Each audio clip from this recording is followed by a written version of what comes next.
ਇੱਕ ਓੰਕਾਰ ਸਤਨਾਮ ਕਰਤਾ ਪੁਰਖ ਨਿਰਭਉ ਨਿਰਵੈਰ ਅਕਾਲ ਮੂਰਤ ਅਜੂਨੀ ਸੈਭੰ ਗੁਰ ਪ੍ਰਸਾਦ ਬੇਸੁਮਾਰ ਅਥਾ ਅਗੰਤ ਅਤੋਲੈ ਜਿਉ ਬੁਲਾਵੋ ਤਿਉ ਨਾਨਕ ਦਾਸ ਬੋਲੇ। ਸਨਮਾਨਯੋਗ ਉਪਸਥਿਤ ਗੁਰੂ ਰੂਪ ਸਾਧ ਸੰਗਤ ਜੀਓ, ਗੁਰਬਾਣੀ ਵਿਚਾਰ ਆਪ ਜੀ ਦੇ ਸਮਕਸ਼ ਪੇਸ਼ ਕਰਾਂ। ਪੇਸ਼ਤਰ ਗੁਰਮਤਿ ਮਰਿਆਦਾ ਅਨੁਸਾਰ ਫਤਿਹ ਕਬੂਲ ਕਰਨੀ। ਵਾਹਿਗੁਰੂ ਜੀ ਕਾ ਖਾਲਸਾ, ਵਾਹਿਗੁਰੂ ਜੀ ਕੀ ਫਤਿਹ। ਧੰਨ ਗੁਰੂ ਗੋਬਿੰਦ ਸਿੰਘ ਜੀ ਮਹਾਰਾਜ ਦੇ ਜਾਪ ਸਾਹਿਬ ਦੇ 'ਚ ਆਏ ਇੱਕ ਛੰਦ ਤੋਂ ਗੁਰਬਾਣੀ ਵਿਚਾਰ ਤੁੱਛ ਬੁੱਧੀ ਅਨੁਸਾਰ ਆਪ ਜੀ ਦੇ ਸਾਹਮਣੇ ਰੱਖਣ ਦੀ ਇੱਕ ਨਿਮਾਣੀ ਜਿਹੀ ਕੋਸ਼ਿਸ਼ ਕਰ ਰਹੇ ਹਾਂ। ਛੰਦ ਹੈ, ਅਮਾਨ ਹੈ, ਨਿਧਾਨ ਹੈ, ਅਨੇਕ ਹੈ, ਫਿਰ ਏਕ ਹੈ। ਧੰਨ ਗੁਰੂ ਗੋਬਿੰਦ ਸਿੰਘ ਜੀ ਮਹਾਰਾਜ ਦੇ ਬੋਲ ਅਮਾਨ ਹੈ, ਨਿਧਾਨ ਹੈ, ਅਨੇਕ ਹੈ, ਫਿਰ ਏਕ ਹੈ। ਨਿਧਾਨ ਹੈ, ਤੂੰ ਗੁਣਾਂ ਦਾ ਖਜ਼ਾਨਾ ਹੈ, ਤੂੰ ਸ਼ਕਤੀ ਦਾ ਨਿਧਾਨ ਹੈ, ਤੂੰ ਸੁਹੱਪਣ ਦਾ ਖਜ਼ਾਨਾ ਹੈ। ਲੇਕਿਨ ਅਮਾਨ ਹੈ, ਤੈਨੂੰ ਮਾਣ ਨਹੀਂ ਹੈ, ਨਾ ਆਪਣੀ ਸ਼ਕਤੀ ਦਾ, ਨਾ ਆਪਣੇ ਸੁਹੱਪਣ ਦਾ, ਨਾ ਆਪਣੇ ਗੁਣਾਂ ਦਾ। ਤੈਨੂੰ ਕਿਸੇ ਵੀ ਗੁਣ ਦਾ ਮਾਣ ਨਹੀਂ, ਤੈਨੂੰ ਆਪਣੀ ਸਮਰੱਥਾ ਅਤੇ ਸ਼ਕਤੀ ਦਾ ਕੋਈ ਮਾਣ ਨਹੀਂ, ਤੈਨੂੰ ਆਪਣੇ ਸੁਹੱਪਣ ਦਾ, ਸੁੰਦਰਤਾ ਦਾ ਕੋਈ ਮਾਣ ਨਹੀਂ। ਪ੍ਰਾਚੀਨ ਉਪਨਿਸ਼ਦਾਂ ਦੇ ਰਿਸ਼ੀਆਂ ਨੇ ਪਰਮਾਤਮਾ ਦੇ ਇਹ ਤਿੰਨ ਗੁਣ ਮੰਨੇ ਨੇ, ਸਤਿਅਮ, ਸ਼ਿਵਮ, ਸੁੰਦਰਮ। ਉਹ ਸਤ ਹੈ, ਸ਼ਿਵਮ ਉਹ ਪ੍ਰਕਾਸ਼ਮਾਨ ਹੈ, ਔਰ ਉਹ ਅਤੀ ਸੁੰਦਰ ਹੈ।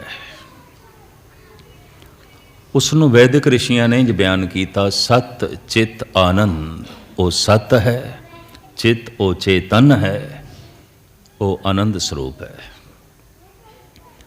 ਉਸ ਨੂੰ ਧੰਨ ਗੁਰੂ ਨਾਨਕ ਦੇਵ ਜੀ ਮਹਾਰਾਜ ਨੇ ਇੰਝ ਬਿਆਨ ਕੀਤਾ ਹੈ, ਸਤ ਸੁਹਾਣ ਸਦਾ ਮਨ ਚਾਓ। ਤੂੰ ਸਤ ਹੈ, ਸੁਹਾਣ ਤੂੰ ਅਤੀ ਸੁੰਦਰ ਹੈ, ਸਦਾ ਮਨ ਚਾਓ ਤੂੰ ਆਨੰਦ ਸਰੂਪ ਹੈ, ਖਿੜਿਆ ਹੋਇਆ ਹੈ। ਤੇਰੇ ਵਿੱਚ ਖੇੜਾ ਹੀ ਖੇੜਾ ਹੈ, ਤੇਰੇ ਵਿੱਚ ਹੁਲਾਸ ਹੀ ਹੁਲਾਸ ਹੈ, ਤੇਰੇ ਵਿੱਚ ਚਾਓ ਹੀ ਚਾਓ ਹੈ, ਤੂੰ ਕਦੀ ਮੁਰਝਾਂਦਾ ਨਹੀਂ। ਐਸਾ ਜੋ ਸ਼ਕਤੀ ਦਾ ਸੋਮਾ ਹੈ, ਐਸਾ ਜੋ ਸੁਹੱਪਣ ਦਾ ਖਜ਼ਾਨਾ ਹੈ, ਐਸਾ ਜੋ ਗੁਣਾਂ ਦਾ ਮਰਕਜ਼ ਹੈ, ਕੇਂਦਰ ਹੈ, ਧੰਨ ਗੁਰੂ ਗੋਬਿੰਦ ਸਿੰਘ ਜੀ ਮਹਾਰਾਜ ਕਹਿੰਦੇ ਨੇ ਅਮਾਨ ਹੈ, ਤੈਨੂੰ ਕੋਈ ਮਾਣ ਨਹੀਂ ਹੈ। ਕਿਸੇ ਵੀ ਗੁਣ ਦਾ, ਆਪਣੀ ਸ਼ਕਤੀ ਦਾ, ਆਪਣੇ ਸੁਹੱਪਣ ਦਾ। ਅਮਾਨ ਹੈ, ਨਿਧਾਨ ਹੈ। ਅਗਲੀ ਗੱਲ, ਅਨੇਕ ਹੈ, ਫਿਰ ਏਕ ਹੈ। ਤੂੰ ਇੱਕ ਹੁੰਦਾ ਹੋਇਆ ਅਨੇਕ ਹੈ, ਔਰ ਤੂੰ ਅਨੇਕ ਹੁੰਦਾ ਹੋਇਆ ਇੱਕ ਹੈ। ਇਹ ਤੇ ਪਹਿਲੀ ਜਾਪੇਗੀ। ਜੋ ਇੱਕ ਹੈ ਉਹ ਇੱਕ ਹੀ ਹੋ ਸਕਦਾ ਹੈ, ਅਨੇਕ ਕਿਸ ਤਰ੍ਹਾਂ ਹੋਵੇਗਾ? ਔਰ ਜੋ ਅਨੇਕ ਹੈ ਉਹ ਅਨੇਕ ਹੋ ਸਕਦਾ ਹੈ, ਇੱਕ ਕਿਸ ਤਰ੍ਹਾਂ ਹੋਵੇਗਾ? ਧੰਨ ਗੁਰੂ ਗੋਬਿੰਦ ਸਿੰਘ ਜੀ ਮਹਾਰਾਜ ਕਹਿੰਦੇ ਨੇ, ਅਨੇਕ ਹੈ, ਫਿਰ ਏਕ ਹੈ। ਤੂੰ ਅਨੇਕ ਹੁੰਦਾ ਹੋਇਆ ਇੱਕ ਹੈ, ਤੂੰ ਇੱਕ ਹੁੰਦਾ ਹੋਇਆ ਅਨੇਕ ਹੈ। ਧੰਨ ਗੁਰੂ ਗ੍ਰੰਥ ਸਾਹਿਬ ਜੀ ਮਹਾਰਾਜ ਦਾ ਪਹਿਲਾ ਅਕਸ਼ਰ ਇੱਕ। ਧੰਨ ਗੁਰੂ ਗ੍ਰੰਥ ਸਾਹਿਬ ਜੀ ਮਹਾਰਾਜ ਦੀ ਬਾਣੀ ਇੱਕ ਤੋਂ ਆਰੰਭ ਹੁੰਦੀ ਹੈ। ਗੁਰੂ ਨਾਨਕ ਦੇ ਕੰਠ ਤੋਂ ਜੋ ਪਹਿਲਾ ਉਦਘੋਸ਼ ਹੋਇਆ, ਗੁਰੂ ਨਾਨਕ ਦੇ ਕੰਠ ਤੋਂ ਜਿਹੜਾ ਪਹਿਲਾ ਬ੍ਰਹਮਨਾਦ ਪ੍ਰਗਟ ਹੋਇਆ, ਇੱਕ ਗਣਤ ਦੇ ਤੇ ਇੱਕ ਹਿੰਸਾ ਹੈ, ਇੱਕ ਨਹੀਂ। ਗੁਰੂ ਨਾਨਕ ਦੇ ਕੰਠ ਤੋਂ ਇਹ ਬ੍ਰਹਮਵਾਕ ਹੋ ਕੇ ਪ੍ਰਗਟ ਹੋਇਆ ਹੈ। ਗੁਰੂ ਨਾਨਕ ਦੇ ਕੰਠ ਤੋਂ ਇਹ ਪਹਿਲਾ ਉਦਘੋਸ਼ ਹੈ ਪ੍ਰਮਾਤਮਾ ਦੇ ਸੰਬੰਧ ਵਿੱਚ। ਇੱਕ, ਉਸ ਇੱਕ ਦਾ ਸਰੂਪ ਕੀ ਹੈ, ਉਸ ਇੱਕ ਦਾ ਸੁਭਾਅ ਕੀ ਹੈ, ਉਸ ਦੀ ਹਸਤੀ ਕੀ ਹੈ, ਉਸ ਦੀ ਸਮਰੱਥਾ ਕੀ ਹੈ, ਸਾਰੀ ਗੁਰੂ ਗ੍ਰੰਥ ਸਾਹਿਬ ਜੀ ਮਹਾਰਾਜ ਦੀ ਬਾਣੀ 'ਚ ਫਿਰ ਉਸ ਇੱਕ ਦੀ ਵਿਆਖਿਆ। ਔਰ ਫਿਰ ਫੈਸਲਾ ਗੁਰਬਾਣੀ ਦਾ ਪਤਾ ਹੈ ਕਿ ਏਕ ਵਸਤ ਬੂਝੇ ਤਾਂ ਹੋਵੇਂ ਪਾਕ, ਬਿਨ ਬੂਝੇ ਤੂੰ ਸਦਾ ਨਾ ਪਾਕ। ਅਗਰ ਉਸ ਇੱਕ ਨੂੰ ਸਮਝ ਜਾਏ ਤੇ ਤੂੰ ਪਵਿੱਤਰ ਹੈ, ਅਗਰ ਤੂੰ ਉਸ ਇੱਕ ਨਾਲ ਜੁੜ ਜਾਏ ਤੇ ਪਵਿੱਤਰ ਹੈ, ਨਹੀਂ ਤੇ ਸਦਾ ਹੀ ਨਾਪਾਕ, ਗੰਦਗੀ ਦੀ ਢੇਰ, ਗਲਾਜ਼ਤ ਨਾਲ ਭਰਿਆ ਹੋਇਆ ਮੈਲਾ। ਮਹਾਰਾਜ ਸ਼ੁੱਧਤਾ ਮੰਨਦੇ ਹੀ ਨਹੀਂ। ਇੱਕ ਨੂੰ ਸਮਝੇ ਬਿਨਾ ਕੋਈ ਸ਼ੁੱਧ ਨਹੀਂ, ਇੱਕ ਨਾਲ ਜੁੜੇ ਬਿਨਾ ਕੋਈ ਪਵਿੱਤਰ ਨਹੀਂ। ਕੋਈ ਬਹੁਤ ਵੱਡਾ ਦਾਨੀ ਹੈ, ਇੱਕ ਦੀ ਸਮਝ ਨਹੀਂ, ਇੱਕ ਨਾਲ ਜੁੜਿਆ ਨਹੀਂ, ਇਹ ਖੁਦ ਵੀ ਅਪਵਿੱਤਰ, ਇਹਦੇ ਦਾਨ ਦੇ 'ਚ ਵੀ ਅਪਵਿੱਤਰਤਾ ਹੋਵੇਗੀ, ਇਹਦੇ ਦਾਨ ਦੇ 'ਚ ਵੀ ਹੰਕਾਰ ਦੀ ਬੂ ਹੋਵੇਗੀ। ਕੋਈ ਬਹੁਤ ਵੱਡੀ ਸੇਵਾ ਕਰ ਰਿਹਾ ਹੈ, ਇੱਕ ਦੀ ਸਮਝ ਨਹੀਂ, ਇੱਕ ਨਾਲ ਜੁੜਿਆ ਨਹੀਂ, ਇਸ ਸੇਵਾ ਦੇ 'ਚ ਵੀ ਹੰਕਾਰ ਨੇ ਜਨਮ ਲੈਣਾ ਹੈ, ਨਿਰੰਕਾਰ ਨੇ ਨਹੀਂ। ਕੋਈ ਜਪ ਕਰ ਰਿਹਾ ਹੈ, ਗੁਰਦੁਆਰੇ ਆ ਰਿਹਾ ਹੈ, ਹੋਰ ਤਰ੍ਹਾਂ ਤਰ੍ਹਾਂ ਦੀ ਸੇਵਾ ਦੇ 'ਚ ਜੁਟਿਆ ਹੋਇਆ ਹੈ, ਨਾ ਇੱਕ ਦੀ ਸਮਝ, ਨਾ ਇੱਕ ਨਾਲ ਜੁੜਿਆ ਹੈ। ਤਾਂ ਮੈਂ ਅਰਜ਼ ਕਰਾਂ, ਇਹਨਾਂ ਸਾਰੇ ਧਾਰਮਿਕ ਕਰਮਾਂ ਦੇ 'ਚੋਂ ਹੰਕਾਰ ਹੀ ਪ੍ਰਗਟ ਹੋਵੇਗਾ, ਨਿਰੰਕਾਰ ਨਹੀਂ। ਔਰ ਜਿਸ ਜਿਸ ਕਰਮ ਤੋਂ ਹੰਕਾਰ ਪ੍ਰਗਟ ਹੋਵੇ, ਉਸ ਕਰਮ ਨੂੰ ਨਿਰਮਲ ਨਹੀਂ ਆਖਿਆ ਜਾ ਸਕਦਾ, ਤੇ ਮਲੀਨ ਹੈ, ਉਹ ਤੇ ਮੈਲ ਹੈ। ਜੋ ਖੁਦ ਮੈਲਾ ਹੈ ਉਹਦਾ ਦਾਨ ਵੀ ਮੈਲਾ, ਜੋ ਖੁਦ ਮੈਲਾ ਹੈ ਉਹਦੀ ਸੇਵਾ ਵੀ ਮੈਲੀ। ਔਰ ਜੋ ਖੁਦ ਮੈਲਾ ਹੈ, ਯਕੀਨ ਜਾਣੋ, ਉਸ ਦਾ ਗੁਰਦੁਆਰੇ ਬੈਠਣਾ ਵੀ ਮੈਲਾ ਹੈ। ਕਿਉਂਕਿ ਜਿਤਨੇ ਚਿਰ ਤੱਕ ਖੁਦ ਸ਼ੁੱਧ ਨਹੀਂ ਹੋਵੇਗਾ, ਇਸ ਦਾ ਕੋਈ ਕਰਮ ਸ਼ੁੱਧ ਨਹੀਂ ਹੈ। ਤਾਂ ਸਵਾਲ ਇਹ ਪੈਦਾ ਹੁੰਦਾ, ਕਿਵੇਂ ਸ਼ੁੱਧ ਹੋਵੇਗਾ, ਇਹ ਕਿਵੇਂ ਪਾਕ ਹੋਵੇਗਾ, ਇਹ ਕਿਸ ਤਰ੍ਹਾਂ ਪਵਿੱਤਰ ਹੋਵੇਗਾ? ਤਾਂ ਫੈਸਲਾ ਧੰਨ ਗੁਰੂ ਗ੍ਰੰਥ ਸਾਹਿਬ ਜੀ ਮਹਾਰਾਜ ਦੀ ਬਾਣੀ ਦਾ, ਏਕ ਵਸਤ ਬੂਝੇ ਤਾਂ ਹੋਵੇਂ ਪਾਕ, ਬਿਨ ਬੂਝੇ ਤੂੰ ਸਦਾ ਨਾ ਪਾਕ। ਇਕਾਗਰਤਾ ਬਖਸ਼ਣੀ, ਇੱਕ ਨੂੰ ਸਮਝੇ, ਇੱਕ ਨਾਲ ਜੁੜੇ, ਇੱਕ ਨੂੰ ਜਾਣੇ, ਤੇ ਤੂੰ ਪਾਕ ਹੈ, ਪਵਿੱਤਰ ਹੈ, ਸ਼ੁੱਧ ਹੈ। ਜੇ ਇੱਕ ਨੂੰ ਤੂੰ ਸਮਝਿਆ ਨਹੀਂ, ਇੱਕ ਨੂੰ ਤੂੰ ਜਾਣਿਆ ਨਹੀਂ, ਇੱਕ ਨਾਲ ਤੂੰ ਜੁੜਿਆ ਨਹੀਂ, ਤੋ ਬਿਨ ਬੂਝੇ ਤੂੰ ਸਦਾ ਨਾ ਪਾਕ। ਮੈਂ ਫਿਰ ਅਰਜ਼ ਕਰਾਂ, ਧੰਨ ਗੁਰੂ ਗ੍ਰੰਥ ਸਾਹਿਬ ਜੀ ਮਹਾਰਾਜ ਦੀ ਬਾਣੀ ਦਾ ਪਹਿਲਾ ਬੋਲ, ਪਹਿਲਾ ਅਕਸ਼ਰ, ਪਹਿਲਾ ਸ਼ਬਦ ਇੱਕ। ਦੁਨੀਆ ਦੇ ਵਾਹਿਦ ਗ੍ਰੰਥ ਧੰਨ ਗੁਰੂ ਗ੍ਰੰਥ ਸਾਹਿਬ ਜੀ ਮਹਾਰਾਜ ਨੇ, ਜਿਨ੍ਹਾਂ ਦੇ ਬੋਲ ਆਰੰਭ ਆਉਂਦੇ ਨੇ ਇੱਕ ਤੋਂ, ਬਾਣੀ ਆਰੰਭ ਆਉਂਦੀ ਹੈ ਇੱਕ ਤੋਂ। ਧੰਨ ਗੁਰੂ ਗੋਬਿੰਦ ਸਿੰਘ ਜੀ ਮਹਾਰਾਜ ਫਰਮਾਨ ਕਰਦੇ ਨੇ, ਅਮਾਨ ਹੈ, ਨਿਧਾਨ ਹੈ, ਅਨੇਕ ਹੈ, ਫਿਰ ਏਕ ਹੈ। ਤੂੰ ਅਨੇਕ ਹੁੰਦਾ ਹੋਇਆ ਇੱਕ ਹੈ, ਤੂੰ ਇੱਕ ਹੁੰਦਾ ਹੋਇਆ ਅਨੇਕ ਹੈ। ਤਵੱਜਾ, ਧਿਆਨ ਬਖਸ਼ਣਾ। ਇਹ ਤੇ ਪਹਿਲੀ ਹੋ ਗਈ। ਉਹ ਅਨੇਕ ਵੀ ਹੈ, ਉਹ ਇੱਕ ਵੀ ਹੈ, ਉਹ ਇੱਕ ਵੀ ਹੈ, ਉਹ ਅਨੇਕ ਵੀ ਹੈ। ਦਰਅਸਲ ਸੰਸਾਰ ਦੇ ਤਲ ਤੇ ਉਹ ਅਨੇਕ ਹੈ, ਔਰ ਖੁਦ ਉਹ ਆਪਣੇ ਆਪ ਦੇ ਵਿੱਚ ਨਿਰੰਕਾਰ ਦੇ ਤਲ ਤੇ ਇੱਕ ਹੈ। ਆਕਾਰ ਦੇ ਤਲ ਤੇ ਅਨੇਕ ਹੈ, ਨਿਰਾਕਾਰ ਦੇ ਤਲ ਤੇ ਇੱਕ ਹੈ। ਉਹ ਸਰਗੁਣ ਦੇ ਤਲ ਤੇ ਅਨੇਕ ਹੈ, ਉਹ ਨਿਰਗੁਣ ਦੇ ਤਲ ਤੇ ਇੱਕ ਹੈ। ਧੰਨ ਗੁਰੂ ਗ੍ਰੰਥ ਸਾਹਿਬ ਜੀ ਮਹਾਰਾਜ ਦੀ ਬਾਣੀ ਦਾ ਫੈਸਲਾ, ਇਹ ਬਾਣੀ ਬਿਰਲੋ ਵਿਚਾਰ ਸੀ, ਜੇ ਕੋ ਗੁਰਮੁਖ ਹੋਏ। ਇਹਨੂੰ ਪੜ੍ਹਨ ਵਾਲੇ, ਸੁਣਨ ਵਾਲੇ, ਗਾਣ ਵਾਲੇ ਬਹੁਤ ਹੋਣਗੇ, ਪਰ ਸਤਿਗੁਰੂ ਦਾ ਫੈਸਲਾ ਹੈ, ਬਾਣੀ ਬਿਰਲੋ ਵਿਚਾਰ ਸੀ। ਇਹ ਕੋਈ ਵਿਰਲਾ ਵਿਚਾਰੇਗਾ, ਔਰ ਵਿਰਲਾ ਹੀ ਆਪਣੇ ਸੋਚ ਮੰਡਲ ਦੇ ਚ ਲਿਆਵੇਗਾ। ਜਦ ਅਸੀਂ ਕਹਿੰਦੇ ਹਾਂ ਫਲਾਣਾ ਮਨੁੱਖ ਬਦਲ ਗਿਆ, ਤਾਂ ਕੀ ਬਦਲ ਗਿਆ? ਹੱਥ ਬਦਲ ਗਏ, ਪੈਰ ਬਦਲ ਗਏ, मूँह मत्था बदल गया, कुछ भी नहीं बदलिया, विचार बदल गए, सोचनी बदल गई है, चितवनी बदल गई है। विचार दे बदलदियां मनुख दा संसार बदल जाता है, सोचनी दे बदलदियां मनुख दा आचरण बदल जाता है, चिंतन दे बदलदियां मनुख दा सब कुछ बदल जाता है,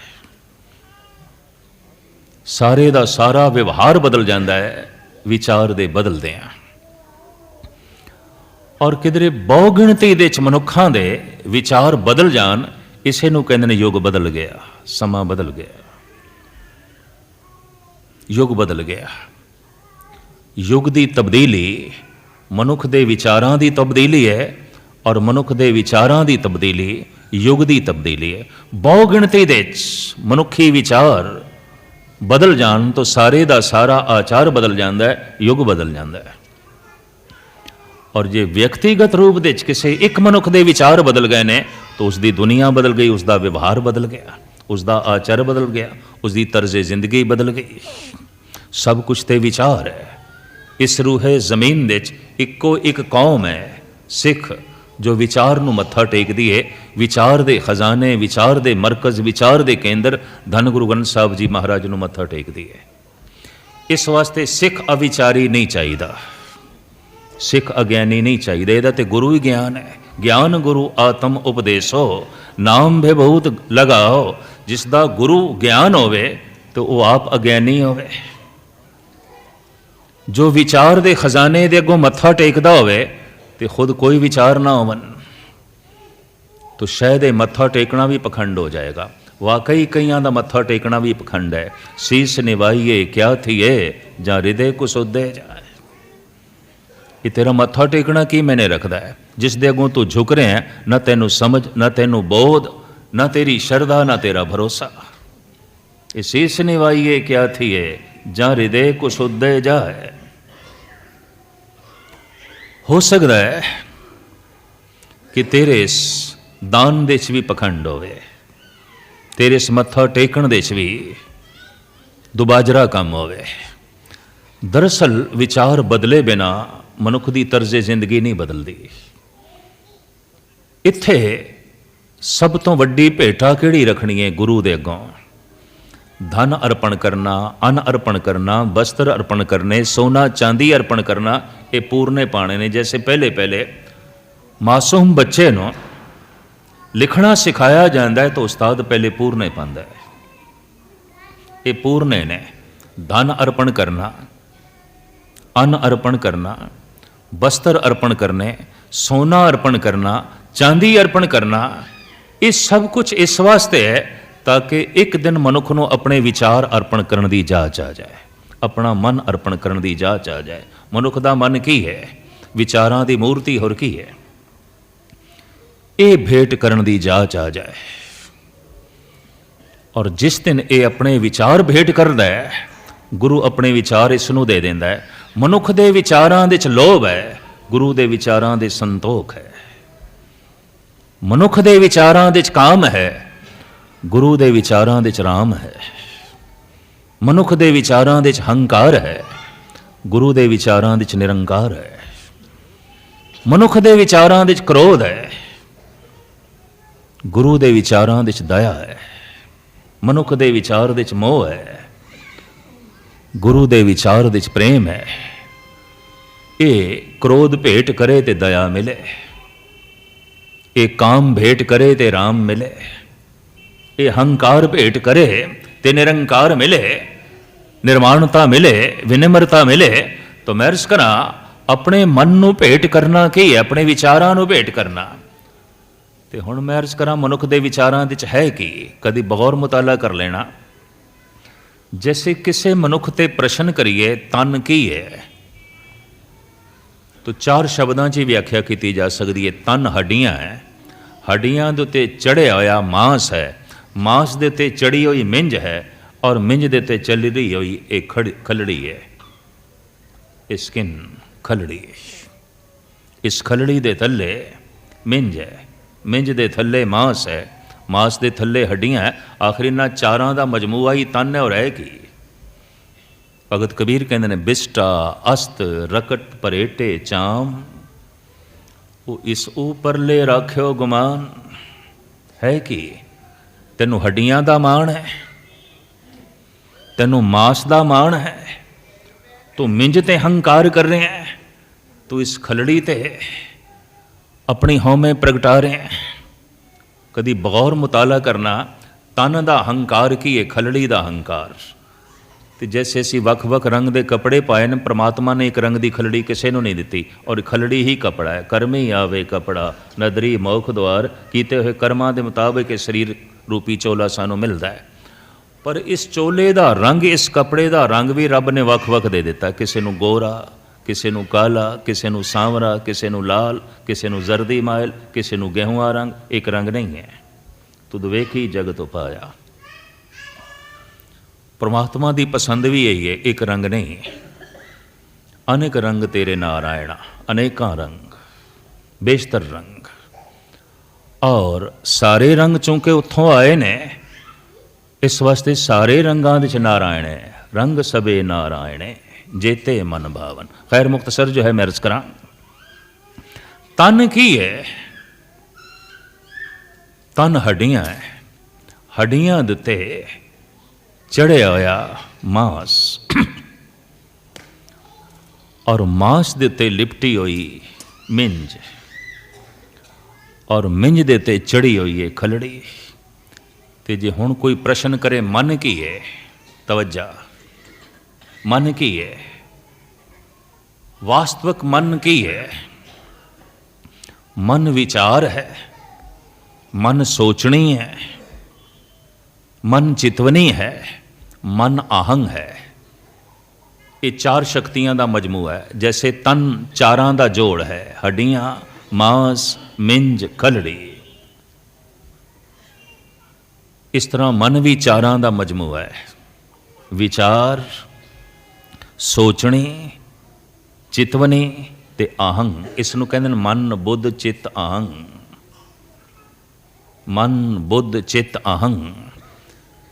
ਇਸ ਨੂੰ ਸ਼ਾਸਤਰਕਾਰ ਚਤੁਸ਼ਟਾ ਅੰਤःਕਰਨ ਵੀ ਕਹਿੰਦੇ ਨੇ। ਚਤੁਸ਼ਟਾ ਅੰਤःਕਰਨ, ਚਾਰਾਂ ਦਾ ਮਜਮੂਆ, ਚਾਰਾਂ ਦਾ ਜੋੜ। ਜਦ ਅੰਦਰ ਵਿਚਾਰਾਂ ਦਾ ਪ੍ਰਵਾਹ ਚੱਲਦਾ ਹੈ, ਮਨ, ਜਦ ਮਨੁੱਖ ਸੋਚਦਾ ਹੈ ਕਿ ਕਿਸ ਵਿਚਾਰ ਨੂੰ ਮੈਂ ਆਪਣੀ ਜ਼ਿੰਦਗੀ ਦਾ ਅੰਗ ਬਣਾਉਣਾ ਹੈ ਤੇ ਕਿਸ ਵਿਚਾਰ ਨੂੰ ਤਲਾਂਜਲੀ ਦੇਣੀ ਹੈ, ਇਸ ਤਰ੍ਹਾਂ ਜਦ ਸੋਚਦਾ ਹੈ ਤਾਂ ਮਨ ਹੀ ਬੁੱਧ ਬਣ ਗਿਆ। ਬੁੱਧ। ਤੇ ਜਦ ਮਨੁੱਖ ਕਿਸੇ ਨੂੰ ਯਾਦ ਕਰਦਾ ਹੈ ਜਾਂ ਯਾਦ ਦੇ 'ਚ ਬੈਠਾ ਹੈ, ਚਿੰਤਨ ਦੇ 'ਚ ਬੈਠਾ ਹੈ, ਉਹੀ ਮਨ ਬਣ ਗਿਆ ਚਿੱਤ। ਮਨ, ਬੁੱਧ, ਚਿੱਤ। ਇੱਕ ਚੌਥੀ ਸ਼ਕਤੀ ਹੈ ਆਹੰਗ। ਇਹ ਮੇਰੇ ਵਿਚਾਰ ਨੇ, ਇਹ ਮੈਂ ਸੋਚ ਰਿਹਾ, ਇਹ ਮੈਂ ਯਾਦ ਕਰ ਰਿਹਾ। ਇਹ ਆਹੰਗ ਭਾਵ ਹਰ ਵਕਤ ਛਾਇਆ ਰਹਿੰਦਾ ਹੈ। ਇਹ ਚਾਰਾਂ ਦਾ ਮਜਮੂਆ ਹੈ ਸਾਡਾ ਮਨ। ਮਨ, ਬੁੱਧ, ਚਿੱਤ, ਆਹੰਗ। ਇਹ ਮਨ ਹੈ। ਮਨ ਦਾ ਬਦਲਣਾ ਕੀ ਹੈ? ਵਿਚਾਰਾਂ ਦਾ ਬਦਲ ਜਾਣਾ, ਸੋਚਣੀ ਦਾ ਬਦਲ ਜਾਣਾ, ਯਾਦ ਦਾ ਬਦਲ ਜਾਣਾ, ਹੰਕਾਰ ਦਾ ਬਦਲ ਜਾਣਾ। ਤੁਸੀਂ ਆਖੋਗੇ ਹੰਕਾਰ ਬਦਲ ਜਾਂਦਾ ਹੈ? ਹਾਂ, ਇੱਕ ਨਿਰਮਲ ਹੰਕਾਰ ਵੀ ਆਉਂਦਾ ਹੈ। ਪਹਿਲੇ ਮਨੁੱਖ ਤਨ ਦਾ ਮਾਣ ਕਰਦਾ ਹੈ, ਧਨ ਦਾ ਮਾਣ ਕਰਦਾ ਹੈ, ਜੋਬਨ ਦਾ ਮਾਣ ਕਰਦਾ ਹੈ, ਪ੍ਰਭਤਾ ਦਾ ਮਾਣ ਕਰਦਾ ਹੈ, ਪਰਿਵਾਰ ਤੇ ਮਾਣ ਕਰਦਾ ਹੈ, ਜ਼ਾਤ ਤੇ ਮਾਣ ਕਰਦਾ ਹੈ, ਕੁਲ ਤੇ ਮਾਣ ਕਰਦਾ ਹੈ। ਲੇਕਿਨ ਜਦ ਹੰਕਾਰ ਬਦਲ ਜਾਂਦਾ ਹੈ ਤਾਂ ਇਹ ਰੱਬ ਤੇ ਮਾਣ ਕਰਦਾ ਹੈ, ਬਾਕੀ ਕਿਸੇ ਤੇ ਮਾਣ ਨਹੀਂ ਕਰਦਾ, ਗੁਰੂ ਤੇ ਮਾਣ ਕਰਦਾ ਹੈ। ਤਾਣ ਮਾਣ ਦੀ ਬਾਣ ਸਾਚਾ, ਨਾਨਕ ਕੀ ਪ੍ਰਭ ਟੇਕ। ਹੇ ਪ੍ਰਭੂ, ਹੇ ਸੱਚੇ, ਤੂੰ ਮੇਰਾ ਮਾਣ ਹੈ, ਤੂੰ ਮੇਰਾ ਤਾਣ ਹੈ, ਮੈਨੂੰ ਹੁਣ ਤੇਰੇ ਤੇ ਹੀ ਮਾਣ ਹੈ। ਤਨ ਤੇ ਮਾਣ ਹੈ, ਧਨ ਤੇ ਮਾਣ ਹੈ, ਜੋਬਨ ਤੇ ਮਾਣ ਹੈ, ਪ੍ਰਭਤਾ ਤੇ ਮਾਣ ਹੈ, ਪਰਿਵਾਰ ਤੇ ਮਾਣ ਹੈ, ਕੁਲ ਤੇ ਮਾਣ ਹੈ, ਜ਼ਾਤ ਤੇ ਮਾਣ ਹੈ। ਇਹ ਤੇ ਮਹਿਲਾ ਹੈ, ਹੰਕਾਰੀ ਹੈ। ਇਹੀ ਲੋਕਾਂ ਕੋਲ ਹੈ। ਕੋਈ ਜੋਬਨ ਦਾ ਮਾਣ ਕਰਦਾ ਹੈ, ਕੋਈ ਪ੍ਰਭਤਾ ਦਾ ਮਾਣ ਕਰਦਾ ਹੈ, ਕੋਈ ਧਨ ਦਾ ਮਾਣ ਕਰਦਾ ਹੈ। ਗੁਰੂ ਤੇਗ ਬਹਾਦਰ ਸਾਹਿਬ ਜੀ ਮਹਾਰਾਜ ਦਾ ਬੜਾ ਸੁੰਦਰ ਫਰਮਾਨ, ਜੋਬਨ ਧਨ ਪ੍ਰਭਤਾ ਕੈ ਮਦ ਮੇ, ਅਹਨਿਸ ਰਹੇ ਦੀਵਾਨਾ। ਦਿਨ ਰਾਤ ਪਾਗਲ ਹੋਇਆ ਫਿਰਦਾ ਹੈ। ਧਨ ਦਾ ਮਾਣ, ਜੋਬਨ ਦਾ ਮਾਣ, ਪ੍ਰਭਤਾ ਦਾ ਮਾਣ। ਭਗਤ ਵੀ ਮੈਂ ਅਰਜ਼ ਕਰਾਂ ਨਿਮਾਣੇ ਨਹੀਂ ਆਉਂਦੇ। ਮਾਣ ਤੋਂ ਰਹਿਤ ਨਹੀਂ ਆਉਂਦੇ ਔਰ ਨਿਮਾਣੇ ਨਹੀਂ ਆਉਂਦੇ। ਬੜਾ ਭਾਰੀ ਮਾਣ ਆਉਂਦਾ ਉਹਨਾਂ ਕੋਲ। ਕਿਸ ਤੇ? ਉਸ ਪਰਮਾਤਮਾ ਦੇ। ਧੰਨ ਗੁਰੂ ਅਰਜਨ ਦੇਵ ਜੀ ਮਹਾਰਾਜ ਦੇ ਬੋਲ ਮੈਂ ਆਪ ਜੀ ਦੇ ਸਾਹਮਣੇ ਰੱਖਾਂ। ਪਾਤਸ਼ਾਹ ਕਹਿੰਦੇ ਨੇ, ਮਾਣ ਮੰਗੋ ਤਾਣ ਮੰਗੋ ਧਨ ਲਖਮੀ ਸੁਤ ਦੇ। ਇਹ ਪ੍ਰਭੂ ਨਿਮਾਣੇ ਹੋ ਕੇ ਨਹੀਂ ਜੀਵਣਾ, ਨਿਤਾਣੇ ਹੋ ਕੇ ਨਹੀਂ ਜੀਵਣਾ। ਕੁਦਰਤੀ ਗੱਲ ਹੈ, ਨਿਤਾਣਾ ਨਿਮਾਣਾ ਹੁੰਦਾ ਹੈ। ਜੋ ਨਿਤਾਣਾ ਹੈ, ਜਿਹਦੇ ਕੋਲ ਤਾਣ ਨਹੀਂ, ਉਹਦੇ ਕੋਲ ਮਾਣ ਕਾਹਦਾ। ਔਰ ਜੋ ਨਿਤਾਣਾ ਹੈ, ਨਿਮਾਣਾ ਹੈ, ਉਹ ਤੇ ਮਰਨ ਤੋਂ ਪਹਿਲੇ ਮਰ ਗਿਆ, ਉਹ ਤੇ ਕਬਰ ਤੇ ਚਲਾ ਗਿਆ, ਉਹ ਤੇ ਚਲਦੀ ਫਿਰਦੀ ਲਾਸ਼ ਹੈ, ਔਰ ਕੁਝ ਵੀ ਨਹੀਂ ਹੈ। ਨਿਤਾਣੀ ਕੌਮ ਨਿਮਾਣੀ ਆਉਂਦੀ ਹੈ, ਨਿਤਾਣਾ ਮਨੁੱਖ ਨਿਮਾਣਾ ਹੁੰਦਾ ਹੈ, ਨਿਤਾਣਾ ਦੇਸ਼ ਨਿਮਾਣਾ ਹੁੰਦਾ ਹੈ। ਉਹ ਮਰਨ ਤੋਂ ਪਹਿਲੇ ਮਰ ਗਿਆ ਹੁੰਦਾ ਹੈ। ਨਿਤਾਣੇ ਲਈ ਜਗਤ ਵਿੱਚ ਕੋਈ ਜਗ੍ਹਾ ਨਹੀਂ। ਕਮਜ਼ੋਰ ਕਹਿੰਦੇ ਨੇ ਉਸ ਲਈ ਕੋਈ ਥਾਂ ਨਹੀਂ। ਤੇ ਜਦ ਕਿਸੇ ਤਰ੍ਹਾਂ ਦੀ ਵੀ ਕੋਈ ਤਾਕਤ ਨਹੀਂ, ਨਾ ਧਨ ਦਾ ਜ਼ੋਰ, ਨਾ ਜੋਬਨ ਦਾ ਜ਼ੋਰ, ਨਾ ਕੁਲ ਦਾ ਜ਼ੋਰ, ਨਾ ਜ਼ਾਤ ਦਾ ਜ਼ੋਰ, ਤੋ ਜ਼ੋਰ ਕਿਸ ਦਾ? ਜ਼ੋਰ ਹੁਣ ਪ੍ਰਭੂ ਦਾ। ਤਾਣ ਮਾਣ ਦੀਬਾਨ ਸਾਚਾ ਨਾਨਕ ਕੀ ਪ੍ਰਭਟੇ। ਇਹ ਪ੍ਰਭੂ ਹੁਣ ਤੂੰ ਮੇਰਾ ਤਾਣ ਹੈ, ਇਸ ਵਾਸਤੇ ਮੈਨੂੰ ਤੇਰੇ ਤੇ ਹੀ ਮਾਣ ਹੈ। ਪਰਮਾਤਮਾ ਨਿਰਮਲ ਹੈ, ਉਸ ਦਾ ਮਾਣ ਵੀ ਨਿਰਮਲ ਹੈ। ਬਾਕੀ ਹੰਕਾਰ ਮੈਲਾ ਹੈ। ਵਿਚਾਰ ਜਦ ਬਦਲਦੇ ਨੇ ਤਾਂ ਹੁਣ ਮੈਂ ਅਰਜ਼ ਕਰਾਂ, ਮਨੁੱਖ ਦੇ ਵਿਚਾਰਾਂ ਵਿੱਚ ਹੈ ਕੀ? ਮਨੁੱਖ ਦੀ ਸੋਚਣੀ ਵਿੱਚ ਕੀ ਹੈ?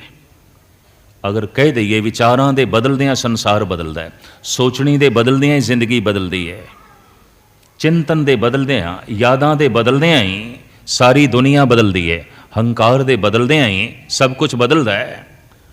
ਤਾਂ ਸਵਾਲ ਇਹ ਪੈਦਾ ਹੁੰਦਾ ਹੈ, ਮਨੁੱਖ ਦੇ ਵਿਚਾਰਾਂ ਦੇ 'ਚ ਕੀ ਹੈ, ਸੋਚਣੀ ਦੇ 'ਚ ਕੀ ਹੈ, ਯਾਦਾਂ ਦੇ 'ਚ ਕੀ ਹੈ? ਧਾਰਮਿਕ ਮਨੋਚਿੰਤਕ ਐਸਾ ਕਹਿੰਦੇ ਨੇ ਕਿ ਮਨੁੱਖ ਦੇ ਵਿਚਾਰਾਂ ਦੇ 'ਚ, ਮਨੁੱਖ ਦੀ ਸੋਚਣੀ ਦੇ 'ਚ ਔਰ ਮਨੁੱਖ ਦੇ ਚਿੰਤਨ ਦੇ 'ਚ ਕਾਮ ਹੈ, ਲੋਭ ਹੈ, ਅਹੰਕਾਰ ਹੈ, ਔਰ ਕੀ ਹੈ? ਕੁਝ ਵੀ ਨਹੀਂ ਹੈ। ਪੜ੍ਹੋ ਆਪਣੇ ਵਿਚਾਰਾਂ ਨੂੰ, ਅੰਦਰ ਕਿਹੜੇ ਪਏ ਵਿਚਾਰ ਚੱਲਦੇ ਨੇ। ਪੜ੍ਹੋ ਆਪਣੀ ਸੋਚਣੀ ਨੂੰ, ਸੋਚਣੀ ਦੇ 'ਚ ਕੀ ਹੈ, ਔਰ ਪੜ੍ਹੋ ਆਪਣੀਆਂ ਯਾਦਾਂ ਨੂੰ, ਯਾਦਾਂ ਦੇ 'ਚ ਕੀ ਹੈ। ਧੰਨ ਗੁਰੂ ਨਾਨਕ ਦੇਵ ਜੀ ਮਹਾਰਾਜ ਕਹਿੰਦੇ ਨੇ, ਬੜੀਆਂ ਬੜੀਆਂ ਕਿਤਾਬਾਂ ਪੜ੍ਹ ਲੈਂਦਾ ਹੈ, ਆਪਣੇ ਮਨ ਨੂੰ ਨਹੀਂ ਪੜ੍ਹਦਾ। ਕਾਇਆ ਕਾਗਦ ਮਨ ਪਰਵਾਣਾ, ਸਿਰ ਕੇ ਲੇਖ ਨਾ ਪੜ੍ਹੇ ਇਆਣਾ। ਬੜੇ ਬੜੇ ਗ੍ਰੰਥ ਪੜ੍ਹ ਲੈਂਦਾ ਹੈ, ਬੜੀਆਂ ਬੜੀਆਂ ਕਿਤਾਬਾਂ ਪੜ੍ਹ ਲੈਂਦਾ ਹੈ, ਬਹੁਤ ਕੁਝ ਪੜ੍ਹ ਲੈਂਦਾ ਹੈ, ਪਰ ਮੱਥੇ ਦੇ ਲੇਖ ਨਹੀਂ ਪੜ੍ਹ ਸਕਦਾ, ਸਿਰ ਦੇ ਲੇਖ ਨਹੀਂ ਪੜ੍ਹਦਾ। ਤੇਰੇ ਸਿਰ ਦੇ 'ਚ ਕੀ ਚੱਲ ਰਿਹਾ, ਤੇਰੇ ਦਿਮਾਗ ਦੇ 'ਚ ਕੀ ਚੱਲ ਰਿਹਾ, ਤੇਰੇ ਮਨ ਦੇ 'ਚ ਕੀ ਚੱਲ ਰਿਹਾ, ਪੜ੍ਹ। ਔਰ ਜਿਸ ਨੂੰ ਆਪਣਾ ਮਨ ਪੜ੍ਹਨ ਦੀ ਜਾਚ ਆ ਜਾਏ, ਸਾਧਕ, ਔਰ ਜੋ ਆਪਣੇ ਮਨ ਨੂੰ ਬਦਲ ਦੇਵੇ, ਸ਼ੁੱਧ ਕਰ ਲਵੇ, ਸਾਧੂ, ਜੋ ਸਾਧਨਾ ਦੇ 'ਚ ਲੀਨ ਹੈ, ਮਨ ਨੂੰ ਸਮਝਣ ਦੀ ਕੋਸ਼ਿਸ਼ ਪਿਆ ਕਰਦਾ ਹੈ। ਧੰਨ ਗੁਰੂ ਗ੍ਰੰਥ ਸਾਹਿਬ ਜੀ ਮਹਾਰਾਜ ਦੀ ਬਾਣੀ ਤੇ ਇੱਥੇ ਤੱਕ ਕਹਿੰਦੀ ਹੈ, ਗੁਰੂ ਅਰਜਨ ਦੇਵ ਜੀ ਮਹਾਰਾਜ, ਬ੍ਰਹਮਾ ਵਿਸ਼ਨ ਨਾਰਦ ਮੁਨ ਸੇਖਾ, ਤਿਨ ਵੀ ਤਨ में ਮਨ ਨਹੀਂ ਪੇਖਾ। ਧਾਰਮਿਕ ਦੁਨੀਆ ਦੇ ਇਹ ਅਜ਼ੀਮ ਦੇਵਤੇ ਬੜੇ ਦਾਰਸ਼ਨਿਕ ਸਨ, ਬੜੇ ਸਿਆਣੇ ਸਨ, ਬੜੀਆਂ ਸ਼ਕਤੀਆਂ ਦੇ ਮਾਲਕ, ਪਰ ਜਿਸ ਧੰਨ ਗੁਰੂ ਗ੍ਰੰਥ ਸਾਹਿਬ ਜੀ ਮਹਾਰਾਜ ਨੂੰ ਆਪ ਮੱਥਾ ਟੇਕ ਰਹੇ ਹੋ, ਧੰਨ ਗੁਰੂ ਅਰਜਨ ਦੇਵ ਜੀ ਮਹਾਰਾਜ ਕਹਿੰਦੇ, ਬ੍ਰਹਮਾ ਵਿਸ਼ਨ ਨਾਰਦ ਮੁਨੀ ਸੇਖਾ, ਤਿਨ ਵੀ ਤਨ में ਮਨ ਨਹੀਂ ਪੇਖਾ। ਉਹ ਵੀ ਮਨ ਦੀਆਂ ਗਹਿਰਾਈਆਂ ਨੂੰ ਸਮਝ ਨਾ ਸਕੇ ਤੇ ਮਨ ਦੇ ਹੱਥੋਂ ਠਗਾ ਗਏ। ਬ੍ਰਹਮਾ ਠਗਾ ਗਿਆ। ਕਿਸ ਤਰ੍ਹਾਂ ਠਗਾ ਗਿਆ? ਆਪਣੀ ਬੱਚੀ ਦਾ ਰੂਪ ਵੇਖ ਕੇ ਹੀ ਆਪਣਾ ਮਨ ਮੈਲਾ ਕਰ ਬੈਠਾ। ਪੁਰਾਣ ਕਥਾਵਾਂ ਜਿਸ ਦਾ ਅਨੁਵਾਦ ਕਰਦੇ ਨੇ ਭਾਈ ਸਾਹਿਬ ਭਾਈ ਗੁਰਦਾਸ ਜੀ। ਚਾਰੇ ਵੇਦ ਵਖਾਣ ਦਾ, ਚਤਰਮੁਖੀ ਹੋਏ ਖਰਾ ਸਿਆਣਾ, ਲੋਕਾਂ ਨੂੰ ਸਮਝਾਏਂਦਾ, ਵੇਖ ਸੁਰਸਤੀ ਰੂਪ ਲੁਭਾਣਾ। ਬ੍ਰਹਮਾ, ਜਿਹੜੀ ਭੁੱਲ ਬ੍ਰਹਮਾ ਕਰਦਾ ਹੈ, ਉਹੀ ਭੁੱਲ ਵਿਸ਼ਨੂੰ ਕਰਦਾ ਹੈ, ਉਹੀ ਭੁੱਲ ਸ਼ੰਕਰ ਕਰਦਾ ਹੈ, ਉਹੀ ਭੁੱਲ ਇੰਦਰ ਕਰਦਾ ਹੈ, ਉਹੀ ਭੁੱਲ ਨਾਰਦ ਕਰਦਾ ਹੈ। ਕਾਰਨ ਕਿਉਂ ਕਰਦਾ ਹੈ? ਮਨ ਦੀਆਂ ਗਹਿਰਾਈਆਂ ਨੂੰ ਸਮਝਣ ਦੇ ਅਸਮਰਥ ਰਹਿ ਗਏ। ਤੇ ਮਨ ਨੂੰ ਸਮਝਣਾ किधरे बच्चियां दी खेड ना समझ लेनी। लोग कहते ना मन नूं शुद्ध करके गुरुद्वारे जाओ, बिल्कुल गलत कहते हैं। ऐसा कहना भी नहीं चाहिए।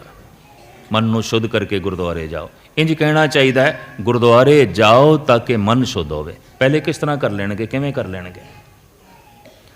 जिन्होंने मन की बिल्कुल समझ नहीं, इंज कहते हैं मन नूं एकाग्र करके पाठ करो, बिल्कुल गलत कहते हैं। और वो कह रहे हैं जिन्होंने मन की समझ नहीं, इंज कहना चाहिए है पाठ करो ताकि मन एकाग्र होवे। मन की एकाग्रता तो फल है। जिहड़े कहते हैं मन नूं एकाग्र करके कीर्तन करो, मन नूं एकाग्र करके कीर्तन सुनो, बिल्कुल गलत कहते हैं। और मैं फिर अर्ज करा, वही कह रहे हैं जिन्होंने मन की बिल्कुल समझ नहीं, कोई बोध नहीं, वही कहते हैं मन नूं एकाग्र करके कीर्तन सुनो। नहीं, इंज कहना चाहिए कीर्तन सुनो ताकि मन एकाग्र होवे, पाठ करो ताकि मन एकाग्र होवे, गुरुद्वारे जाओ ताकि मन शुद्ध होवे।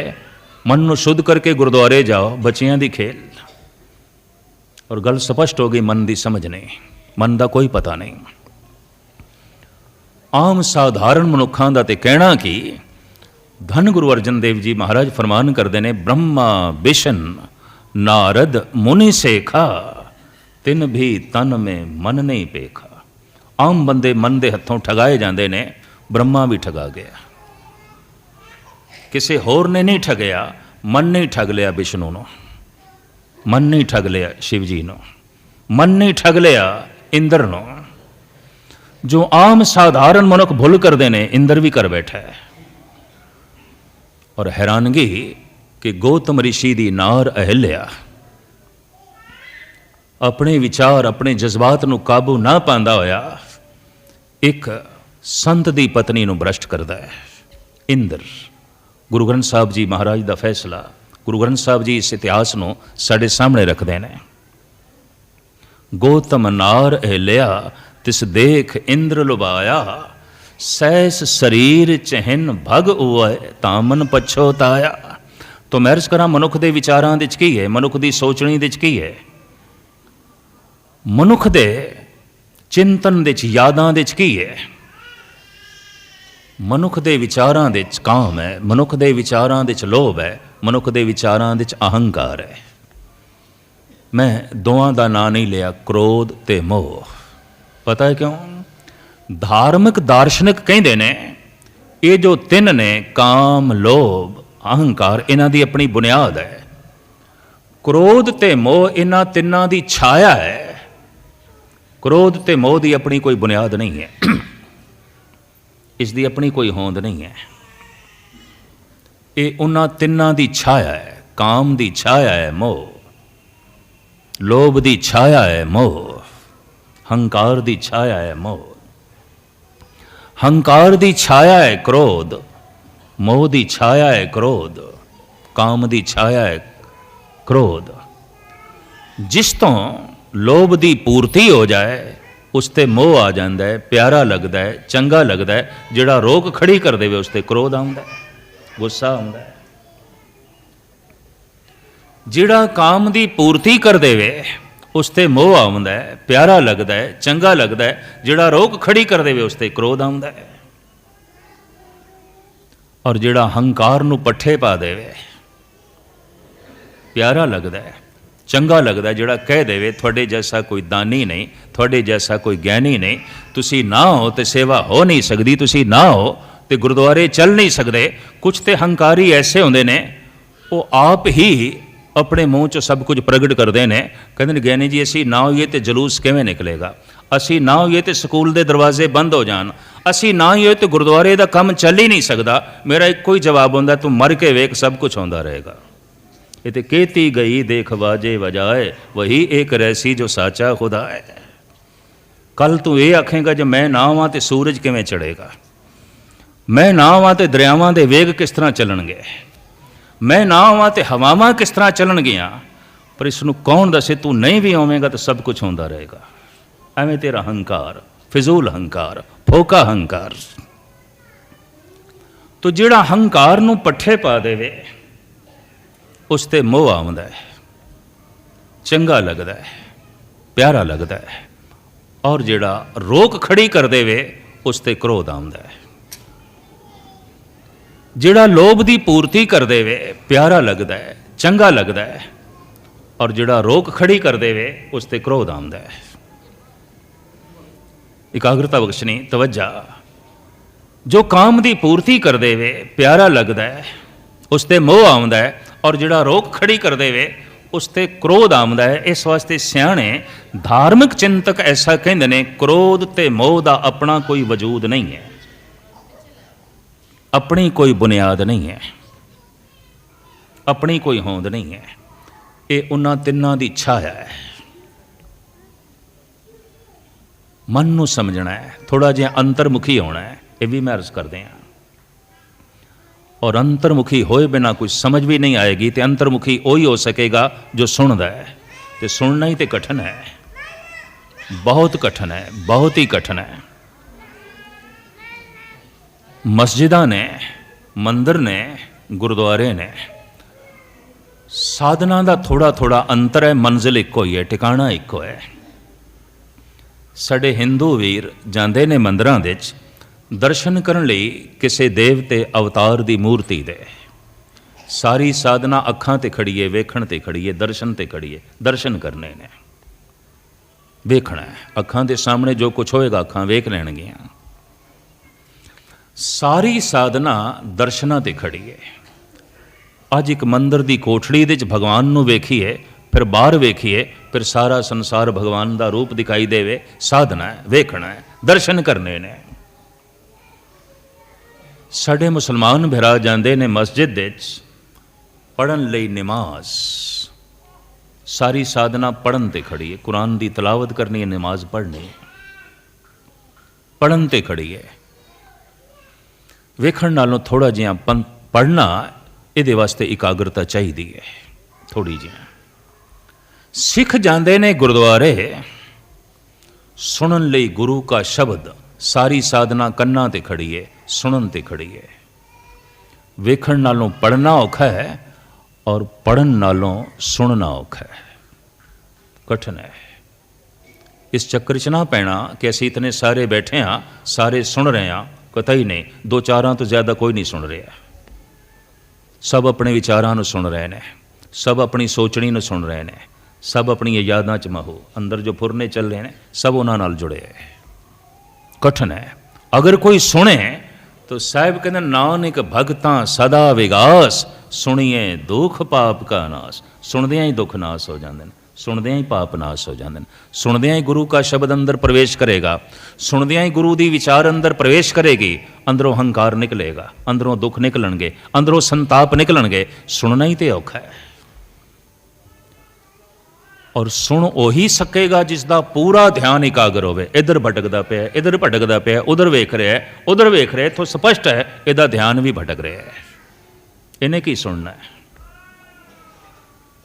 ਸੁਣਨ ਲਈ ਧਿਆਨ ਦੀ ਪੂਰੀ ਇਕਾਗਰਤਾ ਚਾਹੀਦੀ ਹੈ।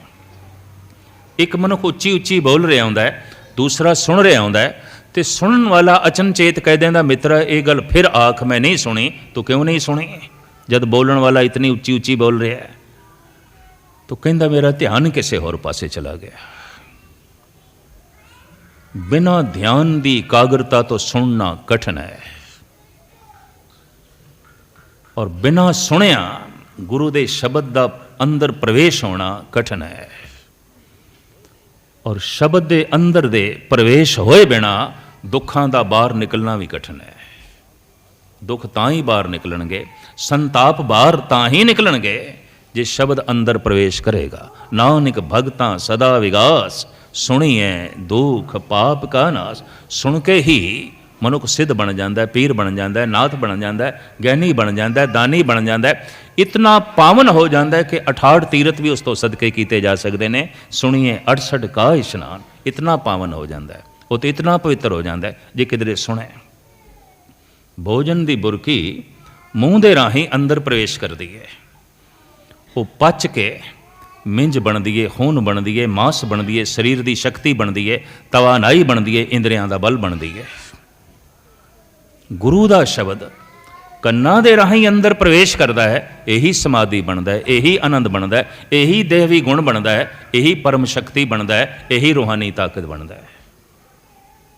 ਪਰ ਸ਼ਬਦ ਤੇ ਕੰਨਾਂ ਦੇ ਰਾਹੀਂ ਅੰਦਰ ਪ੍ਰਵੇਸ਼ ਕਰੇਗਾ, ਔਰ ਉਦੋਂ ਪ੍ਰਵੇਸ਼ ਕਰੇਗਾ ਜਦ ਕੋਈ ਸੁਣੇਗਾ, ਔਰ ਸੁਣੇਗਾ ਉਹੀ ਜਿਸ ਦਾ ਧਿਆਨ ਪੂਰਾ ਇਕਾਗਰ। ਨਹੀਂ ਤੇ ਕੌਣ ਸੁਣਦਾ ਹੈ? ਸ਼ੌਕੀਆ ਲੋਕੀ ਆਪਣੇ ਘਰ ਦੇ 'ਚ ਵੀ ਅਖੰਡ ਪਾਠ ਰਖਾ ਲੈਂਦੇ ਨੇ, ਪਰ ਜਿਸ ਕਮਰੇ ਦੇ 'ਚ ਰਖਾਉਂਦੇ ਨੇ ਉੱਥੇ ਵੜਨਾ ਹੀ ਭੁੱਲ ਜਾਂਦੇ ਨੇ, ਕਿਧਰੇ ਸੁਣਨਾ ਨਾ ਪੈ ਜਾਏ। ਕੌਣ ਸੁਣਦਾ ਹੈ? ਕਠਿਨ ਹੈ। ਮਨੁੱਖ ਪੁੱਤਰ ਨੂੰ ਸੁਣ ਸਕਦਾ ਹੈ, ਮਿੱਤਰ ਨੂੰ ਸੁਣ ਸਕਦਾ ਹੈ, ਪਤਨੀ ਨੂੰ ਸੁਣ ਸਕਦਾ ਹੈ, ਪਤੀ ਨੂੰ ਸੁਣ ਸਕਦਾ ਹੈ, ਗੁਰੂ ਨੂੰ ਸੁਣਨਾ ਔਖਾ ਹੈ, ਕਠਿਨ ਹੈ। ਕਾਰਨ ਗੁਰੂ ਦੀ ਗੱਲ, ਗੁਰੂ ਦੀ ਵਿਚਾਰ ਸਾਡੇ ਵਿਚਾਰਾਂ ਨਾਲ ਤਾਲਮੇਲ ਨਹੀਂ ਖਾਂਦੀ। ਸਾਡੇ ਵਿਚਾਰਾਂ 'ਚ ਕਾਮ, ਗੁਰੂ ਦੇ ਵਿਚਾਰਾਂ 'ਚ ਰਾਮ। ਸਾਡੇ ਵਿਚਾਰਾਂ 'ਚ ਕ੍ਰੋਧ, ਗੁਰੂ ਦੇ ਵਿਚਾਰਾਂ 'ਚ ਦਇਆ। ਸਾਡੇ ਵਿਚਾਰਾਂ 'ਚ ਹੰਕਾਰ, ਗੁਰੂ ਦੇ ਵਿਚਾਰਾਂ 'ਚ ਨਿਰੰਕਾਰ। ਨਿਰਮਾਣਤਾ, ਵਿਨਿਮਰਤਾ, ਤਾਲਮੇਲ ਨਹੀਂ ਬੈਠਦਾ। ਵਾਜੇ ਦੀ ਸੁਰ ਇੱਕ ਪਾਸੇ ਜਾਏ, ਤਬਲੇ ਦੀ ਸੁਰ ਇੱਕ ਪਾਸੇ ਜਾਏ, ਕਹਿੰਦੇ ਤਾਲਮੇਲ ਨਹੀਂ ਬੈਠਿਆ, ਤਾਲਮੇਲ ਨਹੀਂ ਬੈਠਿਆ। ਤਾਲ, ਤਬਲਾ, ਸੁਰ, ਤਾਲ, ਦੋਹਾਂ ਦਾ ਮੇਲ ਤੇ ਬੈਠਣਾ ਚਾਹੀਦਾ। ਸੁਰ ਕਿਸੇ ਪਾਸੇ ਜਾ ਰਹੀ ਹੈ, ਤਾਲ ਕਿਸੇ ਪਾਸੇ ਜਾ ਰਿਹਾ ਹੈ।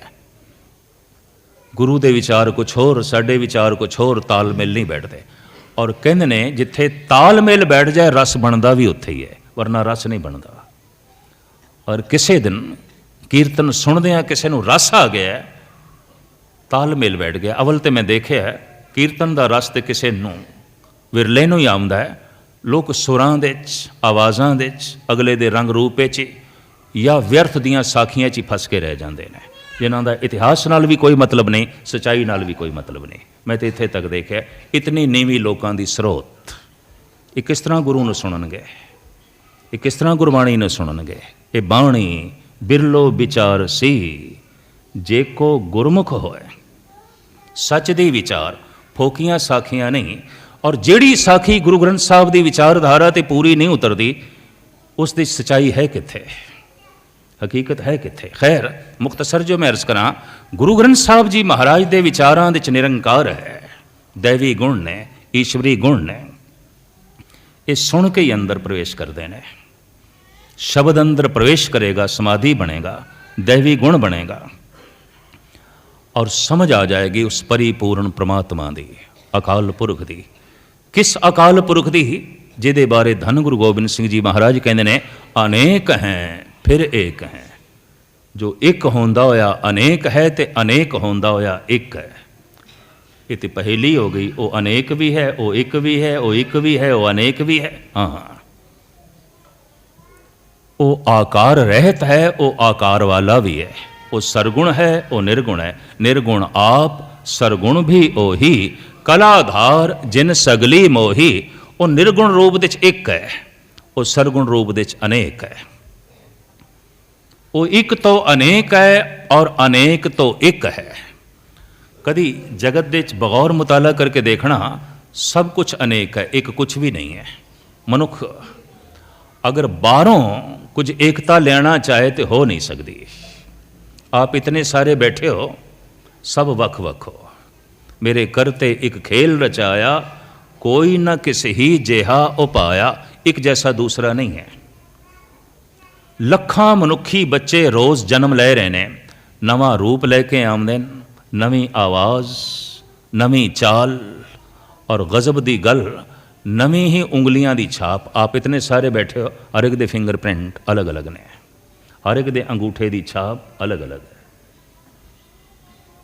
ਇੱਕ ਦਾ ਅੰਗੂਠਾ ਦੂਜੇ ਨਾਲ ਮੇਲ ਨਹੀਂ ਖਾਂਦਾ। ਇਸ ਵਕਤ ਜ਼ਮੀਨ ਦੇ ਉੱਤੇ ਕੋਈ 5 ਅਰਬ ਦੇ ਕਰੀਬ ਮਨੁੱਖ ਨੇ। ਇਸ ਦਾ ਮਤਲਬ ਹੈ 5 ਅਰਬ ਅੰਗੂਠੇ ਅਲੱਗ-ਅਲੱਗ ਨੇ। ਔਰ ਜਿਤਨੇ ਮਨੁੱਖ ਹੋ ਗੁਜ਼ਰੇ ਨੇ, ਸਭ ਦੇ ਅਲੱਗ-ਅਲੱਗ। ਜਿਤਨੇ ਨਵੇਂ ਆ ਰਹੇ ਨੇ, ਸਭ ਦੇ ਅਲੱਗ-ਅਲੱਗ। ਆਵਾਜ਼ ਅਲੱਗ, ਚਾਲ ਢਾਲ ਅਗਰ, ਰੰਗ ਰੂਪ ਅਲੱਗ, ਇੱਕ ਜੈਸਾ ਦੂਸਰਾ ਨਹੀਂ ਹੈ। ਮਨੁੱਖ ਦੀ ਗੱਲ ਛੱਡੋ, ਇੱਕ ਪਹਾੜ ਜੈਸਾ ਦੂਸਰਾ ਪਹਾੜ ਨਹੀਂ ਹੈ। ਇੱਕ ਨਦੀ ਜੈਸੀ ਦੂਸਰੀ ਨਦੀ ਨਹੀਂ ਹੈ। ਇੱਕ ਦਰਖਤ ਜੈਸਾ ਦੂਸਰਾ ਦਰਖਤ ਨਹੀਂ ਹੈ। ਦਰਖਤ ਦੀ ਗੱਲ ਛੱਡੋ, ਇੱਕ ਪੱਤੇ ਜੈਸਾ ਦੂਸਰਾ ਪੱਤਾ ਨਹੀਂ ਹੈ। ਇੱਕ ਫੁੱਲ ਜੈਸਾ ਦੂਸਰਾ ਫੁੱਲ ਨਹੀਂ ਹੈ। ਇੱਕ ਦਰਖਤ ਨੂੰ ਜੇ 1000 ਫਲ ਲੱਗੇ ਨੇ, 10,000 ਫਲ ਲੱਗੇ ਨੇ, ਇੱਕ ਫਲ ਜੈਸਾ ਦੂਸਰਾ ਫਲ ਨਹੀਂ ਹੈ। ਇਸ ਚੱਕਰ 'ਚ ਨਾ ਪੈਣਾ ਕਿ 1000 ਅੰਬ ਇੱਕ ਦਰਖਤ ਨੂੰ ਲੱਗੇ ਨੇ, ਸਾਰੇ ਇੱਕੋ ਦਰਖਤ ਦੇ ਫਲ ਨੇ, ਤੇ ਇੱਕ ਜੈਸੇ ਨੇ, ਕਤਈ ਨਹੀਂ। रंग दे च, रूप दे च, आकार दे च, वजन दे च, स्वाद दे च लाजमी फर्क होएगा। ये गल वखरी है कि वो फर्क साड़ी पकड़ दे च आवे भावें ना आवे, वो फर्क साढ़े तौल दे च आवे भावें ना आवे, पर फर्क है। एक जैसा दूसरा परमात्मा बनांदा ही नहीं, पुनरुक्त नहीं करता और रिपीट नहीं करता। कहते ने परमात्मा दे च रिपीटेशन नहीं है, वो कुछ भी रिपीट नहीं करता।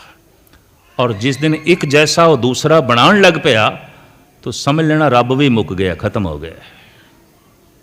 ऐसा नहीं होगा।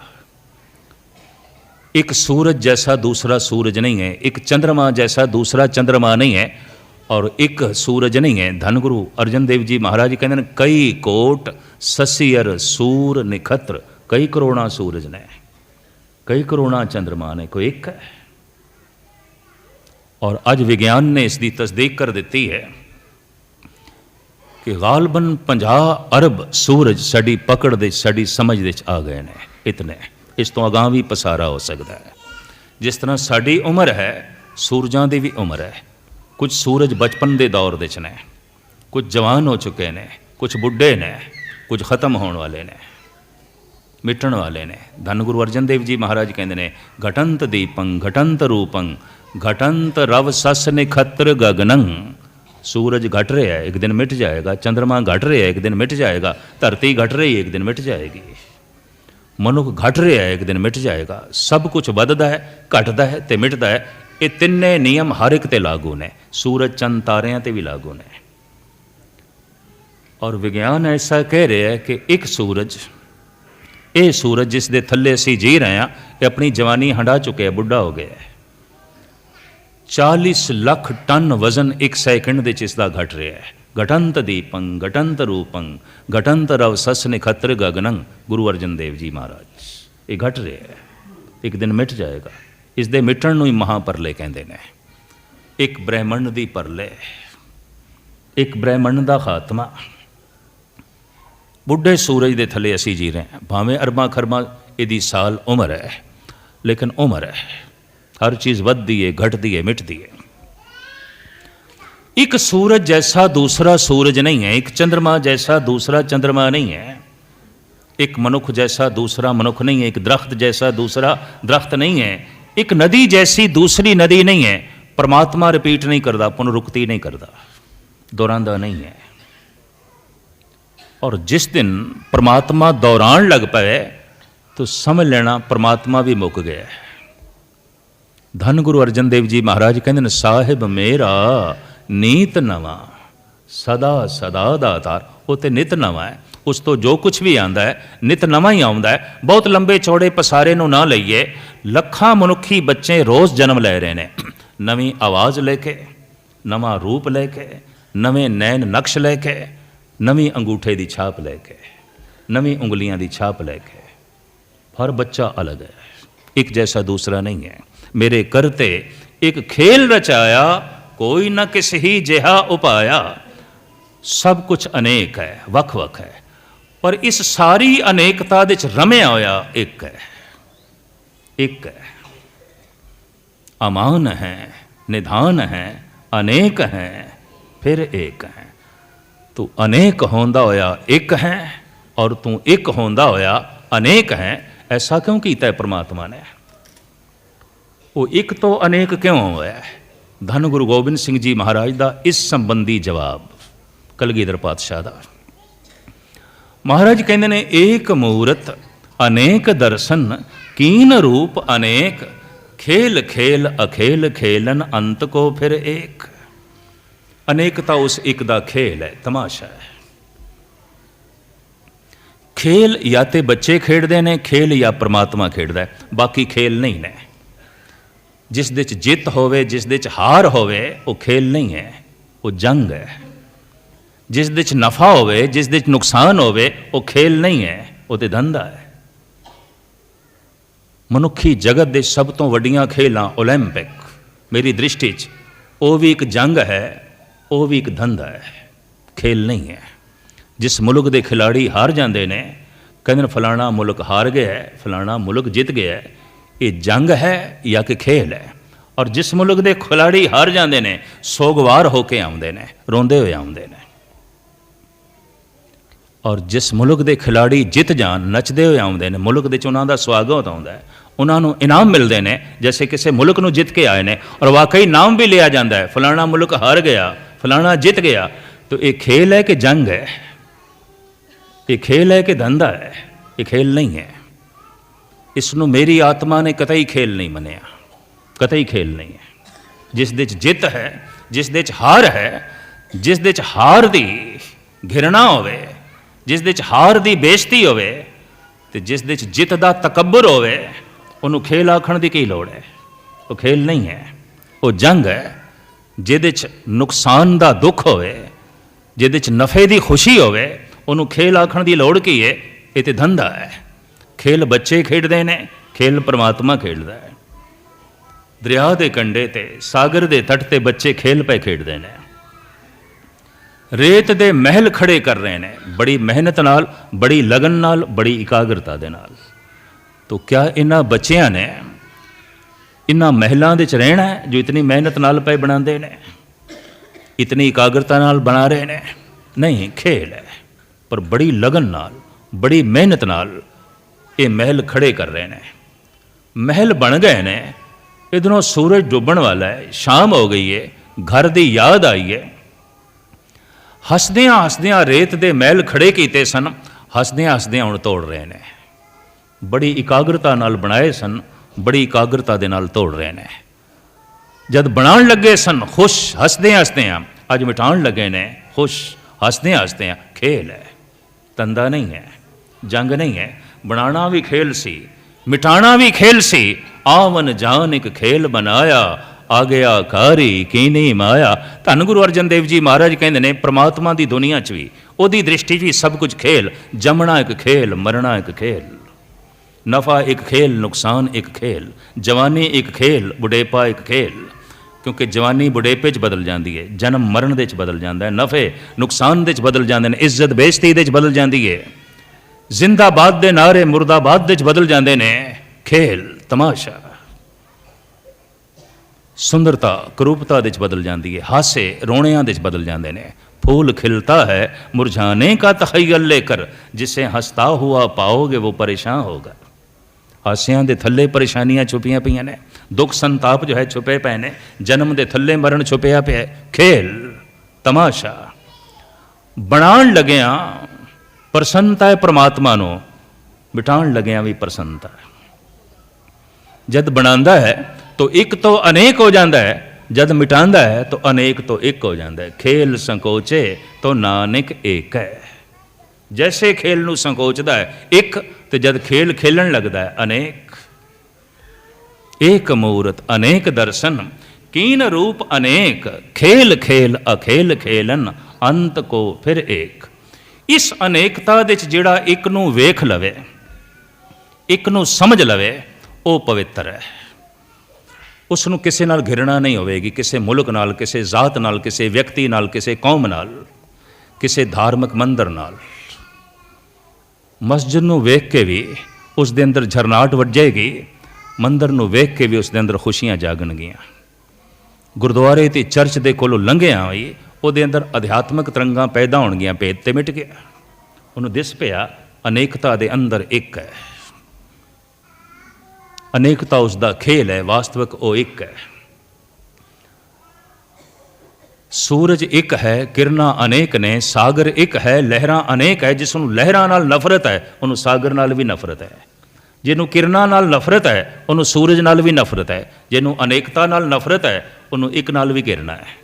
उन्होंने एक दी कोई समझ नहीं, उसने एक दा कोई बोध नहीं। तो गुरु ग्रंथ साहब जी महाराज की बाणी का फैसला, एक वस्त बूझें तां होवें पाक, बिन बूझे तो सदा ना पाक। जे एक नूं समझ जाए तो पावन है, पवित्र हैं, तो जे नहीं समझिया तो अपवित्रता की ढेरी। भट्टा ने इस संबंध एक सवैया उच्चारण किया, कह के मैं समाप्ति करा एकाग्रता बख्शने। और धन गुरु अमरदास जी महाराज की उपमा दे भट्ट फरमान करते ने, हे गुरु अमरदास तैं पढ़ियो एक, मन धरियो एक, कर एक पछाणियो। हे गुरु अमरदास ਤੁਸੀਂ ਜੀਵਨ ਭਰ ਪੜ੍ਹਿਆ ਤੇ ਇੱਕ ਨੂੰ ਪੜ੍ਹਿਆ, 2 3 4 5 ਨਹੀਂ, ਇੱਕ। ਸਿਰਫ ਇੱਕ ਨੂੰ ਪੜ੍ਹਿਆ ਹੀ ਨਹੀਂ, ਮਨ ਦੇ 'ਚ ਵੀ ਇੱਕ ਨੂੰ ਵਸਾਇਆ। ਧੰਨ ਗੁਰੂ ਨਾਨਕ ਦੇਵ ਜੀ ਮਹਾਰਾਜ ਵੀ ਕਹਿੰਦੇ ਨੇ, ਦੁਬਦਾ ਨਾ ਪੜ੍ਹੋ, ਮੈਂ ਇੱਕ ਤੋਂ ਬਿਨਾਂ ਦੂਜਾ ਨਹੀਂ ਪੜ੍ਹਨ ਨੂੰ ਤਿਆਰ, ਦੂਜੀ ਤੀਜੀ ਗੱਲ ਮੈਂ ਸੁਣਨ ਨੂੰ ਤਿਆਰ ਨਹੀਂ, ਪੜ੍ਹਨ ਨੂੰ ਤਿਆਰ ਨਹੀਂ। ਦੁਬਦਾ ਨਾ ਪੜ੍ਹੋ, ਹਰ ਬਿਨ ਆਵਰ ਨਾ ਪੂਜੋ, ਮੜੀ ਮਸਾਨ ਨਾ ਜਾਈ, ਤ੍ਰਿਸ਼ਨਾ ਰਾਚ ਨਾ ਪਰ ਘਰ ਜਾਵਾ, ਤ੍ਰਿਸ਼ਨਾ ਨਾਮ ਬੁਝਾਈ। ਮੈਂ ਨਹੀਂ ਦੁਬਦਾ ਪੜ੍ਹਦਾ। ਭੱਟ ਕਹਿੰਦੇ ਨੇ, ਹੇ ਗੁਰੂ ਅਮਰਦਾਸ ਤੈਂ ਪੜ੍ਹਿਓ ਇੱਕ, ਤੁਸੀਂ ਜੀਵਨ ਭਰ ਪੜ੍ਹਿਆ ਇੱਕ ਨੂੰ। ਸਿਰਫ ਪੜ੍ਹਿਆ ਹੀ ਨਹੀਂ, ਮਨ ਦੇ 'ਚ ਵਸਾਇਆ ਇੱਕ ਨੂੰ। ਤੈਂ ਪੜ੍ਹਿਓ ਇੱਕ, ਮਨ ਧਰਿਓ ਇੱਕ, ਕਰ ਇੱਕ ਪਛਾਣਿਓ, ਨੈਣ ਬੈਣ ਮੋਹ ਇੱਕ, ਇੱਕ ਦੋਏ ਠਾਏ ਨਾ ਜਾਣਿਓ। ਤੁਹਾਡੀ ਅੱਖਾਂ 'ਚ ਵੀ ਇੱਕ ਹੈ, ਜਿੱਥੇ ਤੱਕ ਵੇਖਦੇ ਹੋ ਇੱਕ ਨੂੰ। ਤੁਹਾਡੀ ਜ਼ਬਾਨ 'ਤੇ ਵੀ ਇੱਕ ਹੈ, ਜਿੰਨੇ ਬੋਲ ਬੋਲਦੇ ਹੋ ਉਹਨਾਂ 'ਚ ਇੱਕ ਪ੍ਰਗਟ ਹੁੰਦਾ ਹੈ, ਅਨੇਕਤਾ ਨਹੀਂ, ਦੁਬਦਾ ਨਹੀਂ। ਤੁਹਾਡੀ ਜ਼ਬਾਨ 'ਤੇ ਵੀ ਇੱਕ, ਤੁਹਾਡੇ ਅੱਖਾਂ ਦੇ 'ਚ ਵੀ ਇੱਕ। ਆਖਰ ਧਾਰਮਿਕ ਮਨੁੱਖ ਦੀ ਪਹਿਚਾਣ ਕਿਸ ਤਰ੍ਹਾਂ ਕਰੋਗੇ? ਉਸ ਦੇ ਵਿਵਹਾਰ ਤੋਂ, ਉਸ ਦੇ ਬੋਲਣ ਤੋਂ, ਉਸ ਦੇ ਵੇਖਣ ਤੋਂ, ਉਹਦੀ ਤਰਜ਼ ਜ਼ਿੰਦਗੀ ਤੋਂ। ਹੋਰ ਕਿਸ ਤਰ੍ਹਾਂ? ਹੋ ਸਕਦਾ ਹੈ ਗੁਰਦੁਆਰੇ ਆਉਣ ਵਾਲਾ ਵੀ ਅਧਾਰਮਿਕ ਹੋਵੇ, ਹੋ ਸਕਦਾ ਹੈ ਮੰਦਰ ਦੇ 'ਚ ਰੋਜ਼ ਪੂਜਾ ਪਾਠ ਕਰਨ ਵਾਲੇ ਦਾ ਵੀ ਕੋਈ ਭਗਵਾਨ ਨਾਲ ਸੰਬੰਧ ਨਾ ਹੋਵੇ। ਵਿਵਹਾਰ ਤੋਂ ਪਤਾ ਚਲੇਗਾ, ਉਹਦੇ ਆਚਰਣ ਤੋਂ ਪਤਾ ਚਲੇਗਾ ਕਿ ਇਹਦੇ ਜੀਵਨ ਦੇ 'ਚ ਨਿਰੰਕਾਰ ਪ੍ਰਗਟ ਹੋਇਆ ਹੈ ਕਿ ਨਹੀਂ। ਭੱਟ ਕਹਿੰਦੇ ਨੇ, ਹੇ ਗੁਰੂ ਅਮਰਦਾਸ ਤੁਹਾਡੀ ਰਸਨਾ ਤੇ ਇੱਕ, ਤੁਹਾਡੇ ਨੇਤਰਾਂ ਦੇ 'ਚ ਇੱਕ, ਨੈਣ ਬੈਣ ਮੋਹ ਇੱਕ, ਇੱਕ ਦੋਏ ਠਾਏ ਨਾ ਜਾਣੇ। ਤੁਸੀਂ ਇੱਕ ਤੋਂ ਬਿਨਾਂ ਦੂਜੇ ਨੂੰ ਨਹੀਂ ਜਾਣਦੇ। ਤੁਹਾਨੂੰ ਇੱਕ ਹੀ ਇੱਕ ਦਿਖਾਈ ਦਿੰਦਾ, ਸਾਰੀਆਂ ਕਿਰਨਾਂ ਦੇ 'ਚ ਇੱਕੋ ਹੀ ਸੂਰਜ ਦਿਖਾਈ ਦਿੰਦਾ ਹੈ। ਤੁਹਾਨੂੰ ਸਾਰੀ ਲਹਿਰਾਂ ਦੇ 'ਚ ਇੱਕੋ ਹੀ ਸਾਗਰ ਦਿਖਾਈ ਦਿੰਦਾ ਹੈ। ਤੁਹਾਨੂੰ ਸਾਰੀ ਅਨੇਕਤਾ ਦੇ 'ਚ ਇੱਕ ਦਿਖਾਈ ਦਿੰਦਾ ਹੈ। ਭੱਟ ਗੁਰੂ ਅਮਰਦਾਸ ਜੀ ਮਹਾਰਾਜ ਦੀ ਉਪਮਾ ਕਰਦੇ ਹੋਇਆਂ ਅਗਾਂਹ ਚੱਲ ਕੇ ਕਹਿੰਦੇ ਨੇ, ਸੁਪਨ ਇੱਕ ਪਰ ਤੱਖ ਇੱਕ, ਇਕਸਮੇ ਲੀਣਿਓ। ਹੇ ਗੁਰੂ ਅਮਰਦਾਸ ਤੁਸੀਂ ਜਾਗਦੇ ਰਹਿੰਦੇ ਹੋ, ਇੱਕ ਦੇ 'ਚ ਲੀਨ ਰਹਿੰਦੇ ਹੋ, ਪਰ ਜਦ ਤੁਸੀਂ ਸੌਂ ਜਾਂਦੇ ਹੋ ਤੁਹਾਨੂੰ ਸੁਪਨੇ ਵੀ ਇੱਕ ਦੇ ਹੀ ਆਉਂਦੇ ਨੇ। ਤੁਸੀਂ ਸੁਪਨਿਆਂ ਦੇ 'ਚ ਵੀ ਇੱਕ ਦੇ 'ਚ ਲੀਨ ਰਹਿੰਦੇ ਹੋ। ਤੁਹਾਡੀ ਜਾਗਰਤ ਅਵਸਥਾ ਇੱਕ ਨਾਲ ਜੁੜੀ ਹੋਈ ਹੈ, ਤੁਹਾਡੀ ਸਵਪਨ ਅਵਸਥਾ ਵੀ ਇੱਕ ਨਾਲ ਜੁੜੀ ਹੋਈ ਹੈ। ਸੁਪਨ ਇੱਕ ਪਰ ਤੱਖ ਇੱਕ, ਇਕਸਮੇ ਲੀਣਿਓ, 30 ਇੱਕ ਅਰ 5 ਸਿੱਧ 35 ਨਿਖੇਣਿਓ। ਇਹ ਸਾਰੇ ਹਿੰਸੇ ਜਮਾ ਕਰਨੇ ਪੈਣਗੇ, ਜੋੜ ਕਰਨਾ ਪਏਗਾ। 30 ਇੱਕ ਅਰ 5 ਸਿੱਧ 35 ਨਿਖੇਣਿਓ, 30 ਇੱਕ 31 5 36 ਤੇ 35 71। ਹੇ ਗੁਰੂ ਅਮਰਦਾਸ ਇਹ ਅਵਸਥਾ ਤੁਹਾਡੀ 71 ਵਰੇ ਦੀ ਉਮਰ ਦੇ 'ਚ ਬਣੀ। 71 ਸਾਲ ਦੀ ਅਵਸਥਾ ਦੇ 'ਚ ਐਸਾ ਜੀਵਨ ਆਪ ਨੂੰ ਨਸੀਬ ਹੋਇਆ। 30 ਇੱਕ ਅਰ 5 ਸਿੱਧ 35 ਨਿਖੇਣਿਓ, ਇੱਕੋ ਜੇ ਲਾਖ ਲਖੋ ਅਲਕ ਹੈ, ਇੱਕ ਇੱਕ ਕਰ ਵਰਨਿਓ। ਗੁਰੂ ਅਮਰਦਾਸ ਕਵ ਭਲ ਭਣ ਤੂੰ ਇੱਕ ਲੋੜੇ ਇੱਕ ਮੰਨਿਓ। ਕਵੀ ਭਲ ਭੱਟ ਕਹਿੰਦੇ ਨੇ, ਹੇ ਗੁਰੂ ਅਮਰਦਾਸ ਮੈਂ ਸੱਚ ਕਹਿ ਰਿਹਾ, ਤੁਹਾਨੂੰ ਇੱਕ ਦੀ ਲੋੜ ਹੈ। ਤੁਸੀਂ ਇੱਕ ਨੂੰ ਮੰਨਦੇ ਹੋ, ਇੱਕ ਨੂੰ ਵੇਖਦੇ ਹੋ, ਇੱਕ ਨੂੰ ਬੋਲਦੇ ਹੋ, ਇੱਕ ਨੂੰ ਪੜ੍ਹਦੇ ਹੋ ਔਰ ਇੱਕ ਨੂੰ ਮਨ ਦੇ 'ਚ ਵਸਾਇਆ। ਤੁਹਾਡੀ ਜਾਗਰਤ ਅਵਸਥਾ ਦੇ 'ਚ ਇੱਕ, ਤੁਹਾਡੀ ਸਵਪਨ ਅਵਸਥਾ ਦੇ 'ਚ ਵੀ ਇੱਕ। ਤੁਸੀਂ ਇਸ ਗੱਲ ਨੂੰ ਸਮਝ ਲਿਆ ਹੈ ਕਿ ਏਕ ਵਸਤ ਬੂਝੇ ਤਾਂ ਹੋਵੇ ਪਾਕ, ਬਿਨ ਬੂਝੇ ਤੂੰ ਸਦਾ ਨਾ ਪਾਕ। ਇੱਕ ਨੂੰ ਕੋਈ ਸਮਝ ਜਾਏ, ਇੱਕ ਨਾਲ ਕੋਈ ਜੁੜ ਜਾਏ, ਉਹੀ ਪਵਿੱਤਰ ਹੈ, ਬਾਕੀ ਕੋਈ ਪਵਿੱਤਰ ਨਹੀਂ। ਕਿਉਂਕਿ ਉਹਨੂੰ ਸਾਰੀਆਂ ਲਹਿਰਾਂ ਦੇ ਸਾਗਰ ਦਿਖਾਈ ਦੇਗਾ, ਉਹਨੂੰ ਸਾਰੀਆਂ ਕਿਰਨਾਂ ਦੇ ਸੂਰਜ ਦਿਖਾਈ ਦੇਵੇਗਾ, ਉਹਨੂੰ ਸਾਰੇ ਮਨੁੱਖਾਂ ਦੇ 'ਚ ਪ੍ਰਭੂ ਦਿਖਾਈ ਦੇਵੇਗਾ, ਉਹਨੂੰ ਸਾਰੇ ਪਸ਼ੂ ਪਕਸ਼ੀਆਂ ਦੇ 'ਚ ਈਸ਼ਵਰ ਦਿਖਾਈ ਦੇਵੇਗਾ। ਜੋ ਦੀਸੇ ਸੋ ਤੇਰਾ ਰੂਪ, ਗੁਣ ਨਿਧਾਨ ਗੋਬਿੰਦ ਅਨੂਪ। ਇਹ ਵਿਸ ਸੰਸਾਰ ਤੁਮ ਦੇਖਦੇ, ਇਹ ਹਰ ਕਾ ਰੂਪ ਹੈ, ਹਰ ਰੂਪ ਨਦਰੀ ਆਇਆ। ਇਹ ਅਵਸਥਾ ਜਿਸ ਦੀ ਬਣ ਜਾਏ ਉਹੀ ਪਾਵਨ ਹੈ, ਉਹੀ ਪਵਿੱਤਰ ਹੈ। ਧੰਨ ਗੁਰੂ ਗੋਬਿੰਦ ਸਿੰਘ ਜੀ ਮਹਾਰਾਜ ਕਹਿੰਦੇ ਨੇ, ਤੂੰ ਇੱਕ ਹੁੰਦਾ ਹੋਇਆ ਅਨੇਕ ਹੈ ਔਰ ਅਨੇਕ ਹੁੰਦਾ ਹੋਇਆ ਇੱਕ ਹੈ। ਅਨੇਕਤਾ ਤੇਰਾ ਖੇਲ ਹੈ, ਅਨੇਕਤਾ ਤੇਰਾ ਤਮਾਸ਼ਾ ਹੈ, ਤੇ ਬਸ ਮੈਂ ਇਹੀ ਤਮਾਸ਼ਾ ਦੇਖਣ ਲਈ ਆਇਆ। ਮੈਂ ਹੂੰ ਪਰਮ ਪੁਰਖ ਕੋ ਦਾਸਾ, ਦੇਖਣ ਆਇਓ ਜਗਤ ਤਮਾਸ਼ਾ। ਅਜੀਬ ਹੈ ਤੇਰਾ ਤਮਾਸ਼ਾ, ਦੇਖ ਰਹੇ ਹਾਂ।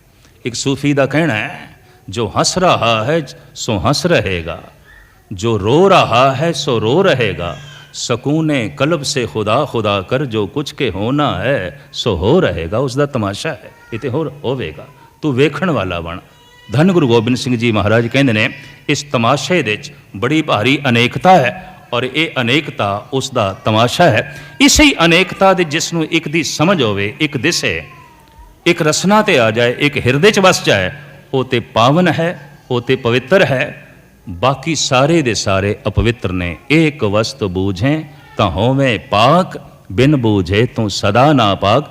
ਗੁਰੂ ਗ੍ਰੰਥ ਸਾਹਿਬ ਜੀ ਮਹਾਰਾਜ ਦਾ ਪਹਿਲਾ ਅੱਖਰ ਇੱਕ ਤੋਂ ਗੁਰਬਾਣੀ ਆਰੰਭ ਹੁੰਦੀ ਹੈ ਤੇ ਸਾਰੀ ਗੁਰਬਾਣੀ ਏਕੇ ਦਾ ਗਿਆਨ ਕਰਾਂਦੀ ਹੈ। ਜੋ ਇੱਕ ਨਾਲ ਜੁੜ ਗਿਆ ਬਸ ਉਹੀ ਬ੍ਰਹਮ ਗਿਆਨੀ, ਉਹੀ ਭਗਤ, ਉਹੀ ਸੰਤ, ਉਹੀ ਫਕੀਰ, ਉਹੀ ਵਲੀ ਅੱਲਾ, ਉਹੀ ਅਵਤਾਰ, ਉਹੀ ਮਹਾਪੁਰਸ਼ ਔਰ ਉਹੀ ਪਾਵਨ, ਉਹੀ ਪਵਿੱਤਰ। ਧੰਨ ਗੁਰੂ ਗ੍ਰੰਥ ਸਾਹਿਬ ਜੀ ਮਹਾਰਾਜ ਬਖਸ਼ਿਸ਼ ਕਰਨ। ਗੁਰੂ ਗੋਬਿੰਦ ਸਿੰਘ ਜੀ ਮਹਾਰਾਜ ਦੇ ਇਸ ਛੰਦ ਦੀ ਵਿਚਾਰ ਸਰਵਨ ਕਰਦਿਆਂ ਆਪ ਨੂੰ ਇੱਕ ਦੀ ਸਮਝ ਪਵੇ ਔਰ ਸਿਰਫ ਸਮਝ ਹੀ ਨਾ ਪਵੇ, ਸਾਰੀ ਅਨੇਕਤਾ ਦੇ ਵਿੱਚ ਇੱਕ ਦਿਖਾਈ ਦੇਵੇ, ਤਾਂ ਕਿ ਕਥਾ ਸੁਣੀ ਹੋਈ ਦਾ ਲਾਭ ਸਾਡੀ ਝੋਲੀ ਦੇ ਵਿੱਚ ਪੈ ਜਾਏ। ਸਾਹਿਬ ਰਹਿਮਤ ਕਰਨ, ਸੁਣ ਕੇ ਤੁਹਾਨੂੰ ਆਨੰਦ ਮਿਲੇ ਔਰ ਸੁਣਾ ਕੇ ਮੈਨੂੰ ਇਕਾਗਰਤਾ ਨਸੀਬ ਹੋਵੇ। ਕੋਈ ਗਾਵੇ ਕੋ ਸੁਣੇ ਹਰ ਨਾਮਾ ਚਿਤ ਲਾਏ, ਕਹੋ ਕਬੀਰ ਸੰਸਾ ਨਹੀਂ ਅੰਤ ਪਰਮ ਗਤ ਪਾਏ। ਸਾਰਿਆਂ ਦਾ ਹਾਰਦਿਕ ਤੌਰ ਤੇ ਧੰਨਵਾਦ। ਬੜੇ ਟਿਕਾਓ ਨਾਲ, ਇਕਾਗਰਤਾ ਦੇ ਨਾਲ ਆਪਨੇ ਗੁਰਬਾਣੀ ਵਿਚਾਰ ਨੂੰ ਜੋ ਹੈ ਸਰਵਨ ਕੀਤਾ। ਕੱਲ ਫਿਰ ਇਸੇ ਸਮੇਂ ਦਾਸ ਆਪ ਜੀ ਦੇ ਚਰਨ ਪਰਸੇਗਾ। ਪਹਿਲੇ ਦਾਸ ਦੇ ਨਾਲ ਆਏ ਹੋਏ ਸਾਥੀ ਵਿਚਾਰਾਂ ਤੇ ਕੀਰਤਨ ਸਰਵਨ ਕਰਾਉਣਗੇ। ਉਸ ਤੋਂ ਬਾਅਦ ਦਾਸ ਗੁਰਬਾਣੀ ਵਿਚਾਰ ਆਪ ਜੀ ਦੇ ਸਾਹਮਣੇ ਜੋ ਹੈ ਪੇਸ਼ ਕਰੇਗਾ। ਸਾਹਿਬ ਰਹਿਮਤ ਕਰਨ, ਇਸੇ ਤਰੀਕੇ ਨਾਲ ਸੰਜੋਗ ਬਣਾਈ ਰੱਖਣ। ਭੁੱਲ ਚੁੱਕ ਦੀ क्षमा। ਵਾਹਿਗੁਰੂ ਜੀ ਕਾ ਖਾਲਸਾ, ਵਾਹਿਗੁਰੂ ਜੀ ਕੀ ਫਤਿਹ।